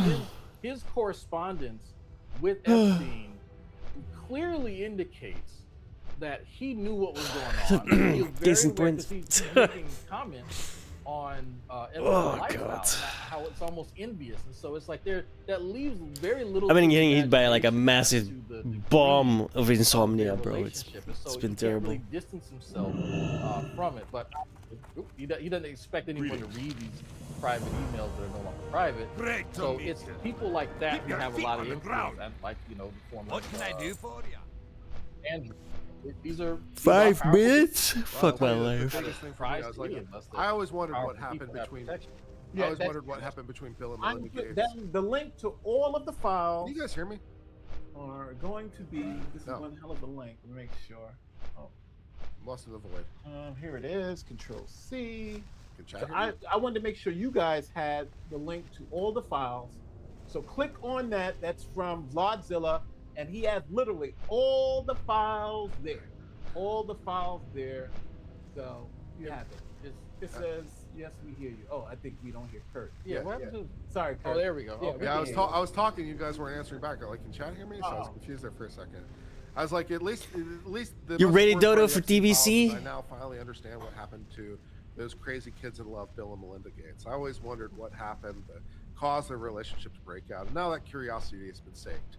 So that's actually a good transition because that's exactly where we're moving to. We're moving to that particular part. So, but before we get there, let's not run. See, even Gringy wants you to play, Dodo. Like, crazy stuff. What's the holdup, motherfucker? I'm gonna look at some of the madness. So here's an email from Mario. Mario holds like some of the biggest. Ice wanted it. Gringy wants it. I want it. The voice rooms. The voice rooms. All that stuff. Yeah. So he had Elon Musk. I've been in there a couple times. They asked me to go all the time. You go on there with Elon Musk. Yeah. Sometimes Trump was in one. This guy is crazy. Mario's the man. So I feel like he should just give up and join us. They redacted this name. Why? Who the hell knows? But that's what it says. Thank you for a fun night. Your littlest girl was a little naughty. Sent from my iPhone. My question to you, Kurt, is why do you redact that name? Why is this name redacted? Why? Under standard DOJ policy. I don't know if the act they passed would have modified this, but standard policy from DOJ is they always redact the names unless they indict them, right? They all, no matter who they are, they always refer to them by an alias. It's just standard DOJ policy because they don't want to bring someone it's seen typically as unfair because you can't just defend yourself against your name. Like if the DOJ is indicting you, you can defend yourself in court. If they're just bringing your name and smearing you, you have no particular remedy against that. So, there's that. JEEvacation@gmail.com. That's Epstein's. That's actually, from what I understand, that's Epstein's actual email. But he puts new Brazilian Roke. arrived, sexy and cute equals 9-year-old. But this is I really hope that doesn't mean it was a 9-year-old girl. That just equals 9-year-old, right? I understand that's what it. I understand those are the words. I'm hoping it doesn't mean that. I'm desperately looking for some other interpretation. I'm with Kurt. I'm with Kurt on this. I want that to be one of those. It's got to mean something else, right? Right? You send messages or emails and Bro, the latest Epstein shit is fucking nuts, dude. The fact that 0 people have been arrested over any of these files is crazy. Moves them around, and the kid's all weird and stuff like that. I'm hoping it's that. I'm really hoping it's something like that. This, to me, this is, again, I don't believe they should redact this name, but like you're saying, it may be right. But the fact of the matter is, I'm sure it won't work. Other names in here that are not redacted. Elon Musk's name is in here. Bill Gates' name is in here. That's very true. So if what you're saying is consistent, then all the names should be redacted. But that's not the case. These names specifically are redacted. Yeah, and there's picture attachments. And there's picture attachments. There's 1, 2, 3, 4, 5 pictures attached. Yeah, so again, I don't know why you redact this name, and then you have the victims of this who are out. I just it makes no sense. And there's so many of these. There's so many it starts to get like really sick, like this one. Now here's a name. Oh, Martin Norwalk. Now they redacted his email address, but that clearly. But then they show his email right there, right below is his email. They redacted up here at the top, but they just show it right there below. Like, what's the point? Why a little sloppy. Let's go. Our spy was captured after completing her mission. Did you torture her? That he's saying this to Epstein. Now, maybe they're playing a game. Maybe it's just a game. Maybe Jeffrey Epstein really is an intelligence asset, and he means that literally. I'm really hoping so. Like this is some Mossad agent. I don't know. Maybe. Here's one that looks a little more interesting. This one, let's read from down. As you probably know, I represent the Rothschilds. This is Jeffrey Epstein talking, just so everybody understands. If you're listening to it, Jeffrey Epstein sends this to Peter Thiel. Who is Peter Thiel? Why is his name unredacted? Fair point. But as you probably know, I represent the Rothschilds. I was hoping to figure out a way for the bank that has 160 billion and management can do something in tech. Best client list in the world, prehistoric products. It can wait. Good luck in China. I'll be in Europe again, 2028, then island. So he's going to his island. So if you want to come around the world going west, if you would like to meet in Saudi at the end of the month, then Peter Thiel responds, certainly not in Saudi. Just think, I will avoid the Middle East for the next decade. Should be back on the East Coast late April, May, sometime in NYC or on the island. So, it seems like Peter Thiel is going to the island. Do you guys ever watch that movie, The Island, where people go to the island, but the island is like the place where they killed them? Yeah, I mean, they're playing tag or something. It's a pool. It's a tiki party. They're having a tiki party. That's why it's in that time frame, because everyone knows. People go to. They'd be a little less dark if you'd be playing with us. Here's another one, Kurt. Here's another. Just saying. The reason why he's From Elon Musk. There. Do you have any parties planned? I've been working on the edge of Sandy this year, and so once my kids head home after Christmas, I really want to hit the party scene in St. Bart's or elsewhere and let loose. The invitation is much appreciated, but a peaceful island experience is the opposite of what I'm looking for. No, hold on. Yeah, also. So he's making sure I'm going there to have some fun. I'm not going there to relax. What the hell is example.com? Let's go. I don't know. These are in the Epstein files. But now Jeffrey Epstein responds to him.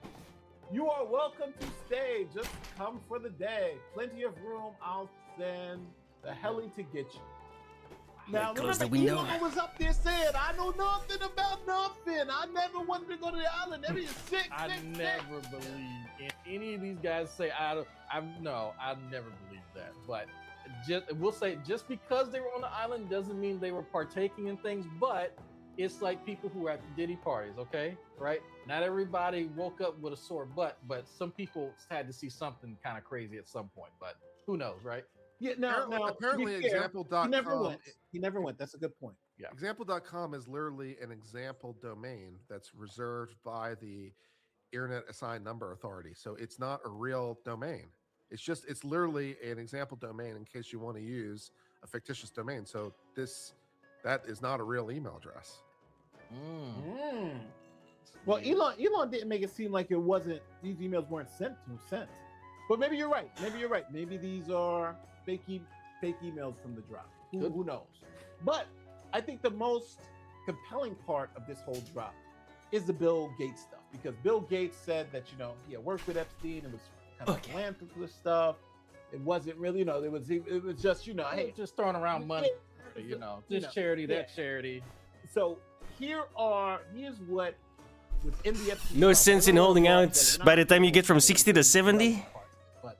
This is actually by the time you get to 70, you'll be rich as fuck. What happened between most people remember Bill and Melinda Gates divorced, and divorce was because of some infidelity and some other crazy stuff. Yeah. And she did mention Epstein a little bit, and he's the devil. I hate his guts.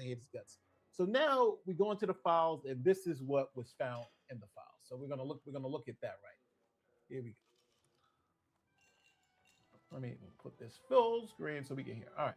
Bill Gates appears to be distancing himself from Jeffrey Epstein, and Epstein seems to have a problem with that. He says, I assume the dedication to our relation went both ways. Larry has now asked me to recommit to a confidentiality agreement. Basically, he's got to shut up about his relationship with Bill Gates. And this is where the blackmail starts, and it comes in the form of like, if I were you, I would do X if I were the type of guy that you should be.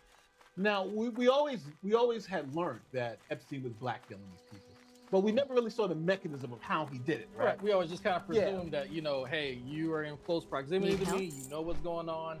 People are going to look at you funny, which is fair, but that's people probably didn't know that initially. At some point, you have to think, hey, this guy is connected to a lot of powerful people. He moves money. He could be an asset. The people who are already in his circle aren't going to say, hey, by the way, you know, and don't bring any women over the age of 12. You know, they're not going to say stuff like that. You find out about it. So, you know, that's the Make sure it's EU. That's the part about that. Just, ugh. Hey, what's going on? I was watching your show the other day. Did you hear they released Gmail login info? Nice. They gotta get that 2-factor security, baby. Oh. Yeah, they're pretty insane at the Justice Department. But let's hear this out, because now we get to the blackmail. Let's see. He says, in that regard, I suggest I buy you the house that you had your heart set on. In addition to 5 years of severance, we'll buy you out of the investment contract we agreed upon, 30 to 40% of an $100 million partnership for $30 million in today's terms. That's what I would have done had I been in your shoes. Didn't he? Kurt, does that sound like blackmail to you? I mean, all he needs to do is sub, and he can start. If I were you, just saying. 5-year severance, 30, 40 We got a guild. We got a bunch of people in it. You'll not be alone. You'll have help. You get to keep both your legs. Do you guys think this is blackmail? Sounds fishy. Linda Gates giving her interview yesterday. Oh yeah, we're gonna watch that. We're gonna saw that. Saying her ex-husband, the Masters. Yeah, we're gonna watch it. We're gonna watch. What crisis management firm do you hire for this? That's the good question. I know, but it looks. That's absolutely blackmail. But now it gives us a little look behind the curtain to see, like, okay, when people said he was blackmailing people, we can't sit. It's not black. This is 2026, guys. It's a little light blackmail. It's male of color. A little light blackmail between friends. No, he said male of color, sir. Male of black. color. African American male. African American male. There we go. That's nice. I appreciate that. Here we go. You're a tall what he has on Bill Gates, or what he says he has. Quote, to add insult to injury, you subsequently, with tears in your eyes, implore me to delete the emails I had regarding your STD. Ooh. Now we're at STD, so what the hell? No. Reinforced, Dodo. I got reinforced. How long you gonna hold out? Strength in numbers, motherfucker. What are the odds? You mean he's a sketchy and somewhat unscrupulous person? Couldn't see that one coming. But now, but my problem is that if you're the richest man in the world, getting antibiotics from a doctor is not something hard to do, right? I wouldn't think so. But it's not like he's saying like, hey, you know, I got my co-payments are high, right? You got triage medicine. You call the doctor, hey, give us a whole bunch of pills and call it a day. Here's the money, goodbye. Matter of fact, tell my wife she's got an iron problem. You know, give her a prescription. Tell her, take one of these every day for the next 5 days. It'll be fine, right? Like, but it looks like he keeps things close to the chest. And so, you know what? If Epstein was the man with the connections and the solutions, he's not going to think twice about it. That was me. That's a high level of trust between these two. And I want to remind you, Epstein wrote this email to himself. He didn't send this email to Bill Gates. He wrote this email to himself. And now he's talking. So it's like he's drafting this email and writing it out. So that's what Lord Zilla's writing. Coffee Zilla. Here we go. Your request that I provide you antibiotics that you could surreptitiously give to Melinda, and the description of your, I mean, this is insane. It's completely insane. It's like basically laying out in text form, I would give me millions of dollars, and I can't believe you're asking me to delete the message where you were going to give STD medication to your wife without her knowledge. I mean, it's complete. It's crazy. This is textbook blackmail. I don't see how any reasonable person would say this is not blackmail. This is textbook. Well, if he said it to himself, it's not blackmail. No. This to me seems like he's about the intention was to blackmail him, but he was still trying to decide. I mean, you guys don't give. And why would you email that to yourself then? I guess he didn't know how to make a draft. Or because you know somebody else is going to see this. Could be. Fair point. Write the email to yourself because you emailed it to himself. You didn't email it to Bill. Oh, that's okay. And then email it to yourself. It's a permanent record, and that all this information is out there. If he was absent, and then and now Bill has got to struggle. But let's hear the rest of the Formzilla's going to take it home. It's just completely obvious what he's doing here. It's just a nudge, nudge, wink, wink. Here's what you should do. But now that coming out after Epstein's death, this looks really bad for Gates, obviously, because you usually wouldn't blackmail somebody for something that's completely false or fake. I mean, maybe he did that. But we also know Bill Gates had affairs. Obviously, Melinda credits it for their divorce. So it's hard to believe there was nothing sketchy going on. Bill Gates, of course, maintains that it was completely above board. So now let's look at that part, because now Lordzilla has taken us to the point where we now can go to ABC News and the fallout, because obviously all that stuff was in the files. People were like, "Yo, what the hell?" Yeah. Bill Gates, he was because it's like you say, okay, hey, you know what? This supply demand with women. Okay, cool. That's rich guys. That's what rich guys do. But trying to give his wife antibiotics. Well, you like to play Tauren, right? Why not just play a Dreadeye? Can you have a Dreadeye warrior? I don't even know. Unimaginable, right? So how do you feel Billionaire philanthropist Melinda French Gates is speaking same out diff, after her just ex-husband Bill Gates appeared in the newly released Epstein files. For me, it's personally hard because Space Goat, well, not Space Cow, memories but of some Cow. Very, What's the difference? very painful times in my marriage. Are those painful times when he gave you an STD? Like I would what, say, yeah. what do you think those painful times are? It brings back memories. The couple divorced Oh my God, yeah, this is back in 2021. Now Gates addressing the Epstein scandal with NPR's Rachel Martin. Whatever questions remain there of what I can't even begin to know all of it, those questions are for those people and for even my ex-husband. They need to answer to those things, not me. While Bill Gates has previously said his meetings with Epstein were a, quote, huge mistake, his mention in the newly released documents are fueling fresh scrutiny over the nature of their association. And I hope there's some justice for those now women. Asked about the new files, a spokesperson for Bill Gates called the latest allegations completely false and said the only thing these documents demonstrate is Epstein's frustration that he did not have an ongoing relationship with Gates. Meanwhile, new fallout for the now former. I think it's he's done. He's done. Yeah, oh no, he's cooked. He's cooked. You can't deny that. Okay, yeah, I was on the island. Okay, yeah, you got pictures of me. I didn't do anything, but there's a picture of you like hugged up with an underage woman. Yeah, it's just. Oh my God, there's who has the pictures when he's in his drawers? Is that Bill Gates or is it somebody else? I forget. Did y'all see the pictures? Somebody was in their drawers. I'm not sure. Hold Who on. was that? I'm writing this thing. I'm saying. So the question for the chat is going to be Bill Gates guilty of Epstein photos. I want to try to keep this monetized. Yeah, PG. And it says yes or no. Question mark. Yes or no.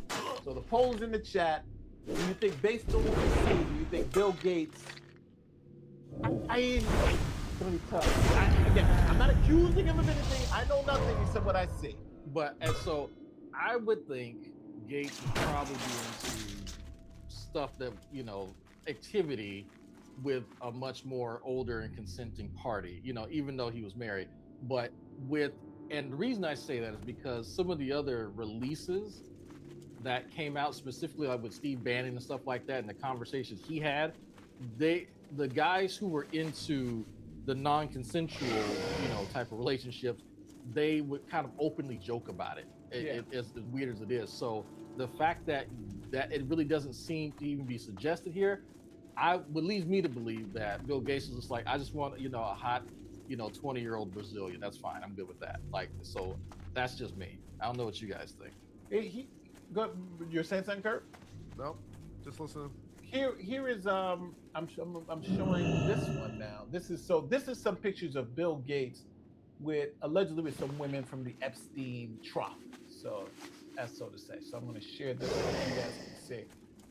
So here is this picture over here on this side. Supposedly of Bill Gates. This is one of the Russian women, and this is supposedly again. And these are from the file. The face is blacked out. Yeah, see that? Like that's why I would say it's he's not like with Andrew. Like you can see the picture of Andrew, and there's no question about this person's definitely not 18 nowhere close. these look like those late photographs? Andrew? Who? Who's this Andrew guy? That photograph? I don't know if I could tell that from that photograph. I'll take your word for it. They look quite a bit older to me. They don't look preteeny, but still, I would, if I had to guess their ages, I would have said young 20s. If you said somebody was 17, I wouldn't just like deny. I don't know. Could possibly. All right, so let me delete the ones that I have just. Melinda Gates is giving an interview. We just saw that. Love your channel. Can a third party that did nothing wrong but mentioned in the file sue the government if they get harassed? No, unfortunately, no. There's nothing they can do. They're screwed, unfortunately. Like even the victims whose names were like, there were some victims who nobody knew they were a victim of Epstein, but their names got released. Their names got released, and they can't sue the government, which is crazy. They can only, but the government did pull down those files. Could be a coincidence, but Gates' net worth rose slowly, exponentially, starting around 2014. After the wife left. No, the wife left. They pulled them down after several days of being exposed. Obviously safe. Yeah. You know. Epstein wanted better grip on Bill. Seems like it. Yeah. Seems like Bill. Yeah. I mean, having like one of the world's richest men in your pocket, that's a hell of a card. That's a hell of a card to play. Yeah. A hell of a card to say. When Bill Gates country does have the U.S. to test drugs on their populations was alarming to me. Yeah. Oh yeah. And Bill Gates was the one who was big predicting the pandemic, and then when the pandemic hit, people were like, was that foretelling, or was that him actually doing it? A little ominous, looking back. Yeah. A little ominous. Please show the message where Xbox banned Epstein's live account. It was right about the same. Oh, I saw that. Yeah, I saw that. Yeah. That's covered that. That was good. Yeah, it was New York Department of Justice said that, hey, Xbox, y'all can't have any predators on your service. So here's what we need you to do. We're going to give you a list of everyone who's on a list, and they can't have your services. So they sent an email to Epstein. Was like, sorry, buddy, we're cutting off your service. Oh, that's good. We got him now. Cut off his Xbox access. Here it is. We have that right now. Boom. They cut off his Xbox. If I'm Microsoft, I'd be saying, have you thought about maybe prison? I don't know. Maybe that would be the right answer. Yes. Another batch of emails released by the DOJ Friday. Do they have the email here? Are they going to be smart? Email? No, they don't. Oh, now. We want to see the email. But in this article, they say, yes, there was an email sent. Last batch of emails sent on Friday was one huge, more than 3 million documents, including the release of C6 Jeffrey Epstein resolution. Yeah, shows that was banned from Xbox Live on Microsoft. You click this.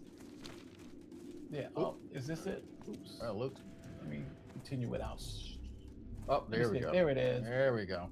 Notice of permanent enforcement action. This email is to notify you that Xbox Live account privileges have been permanently suspended due to harassment, threats, and/or abuse of players. The conduct has been determined to be severe, repeated, and/or excessive. That is the thing. And here it is. Here's the actual email from Xbox to him, and that's the email. So they banned him from Xbox. And they sent them like the generic ban letter. They don't even care. Like whatever. Here's the actual letter. Ban letter. Hi. Sorry, they banned him straight up. Yeah, this letter makes me think, you've got to be kidding me. Yeah. Like, where's the DOJ notice of permit enforcement action? Where's that notice? Yeah, that was that was in the Asmund Gold video. Now, I'm not sure which one recently, but I know I did see that recently because someone referenced it. But that's I supply only to look it up. finest good. I'm glad somebody mentioned it though. But you know what? My issue is that with all these redactions, with all these people mentioned, is anything going to happen to this from this? You're funny. Like, is anything going to happen from this? Like, are we just? You're funny. See ya. Did anything happen to Epstein when he was arrested in Florida? People already knew about this. Weekend jail. Yeah, of course weekend not. jail. The DOJ's already told us, because remember they told us there were no files.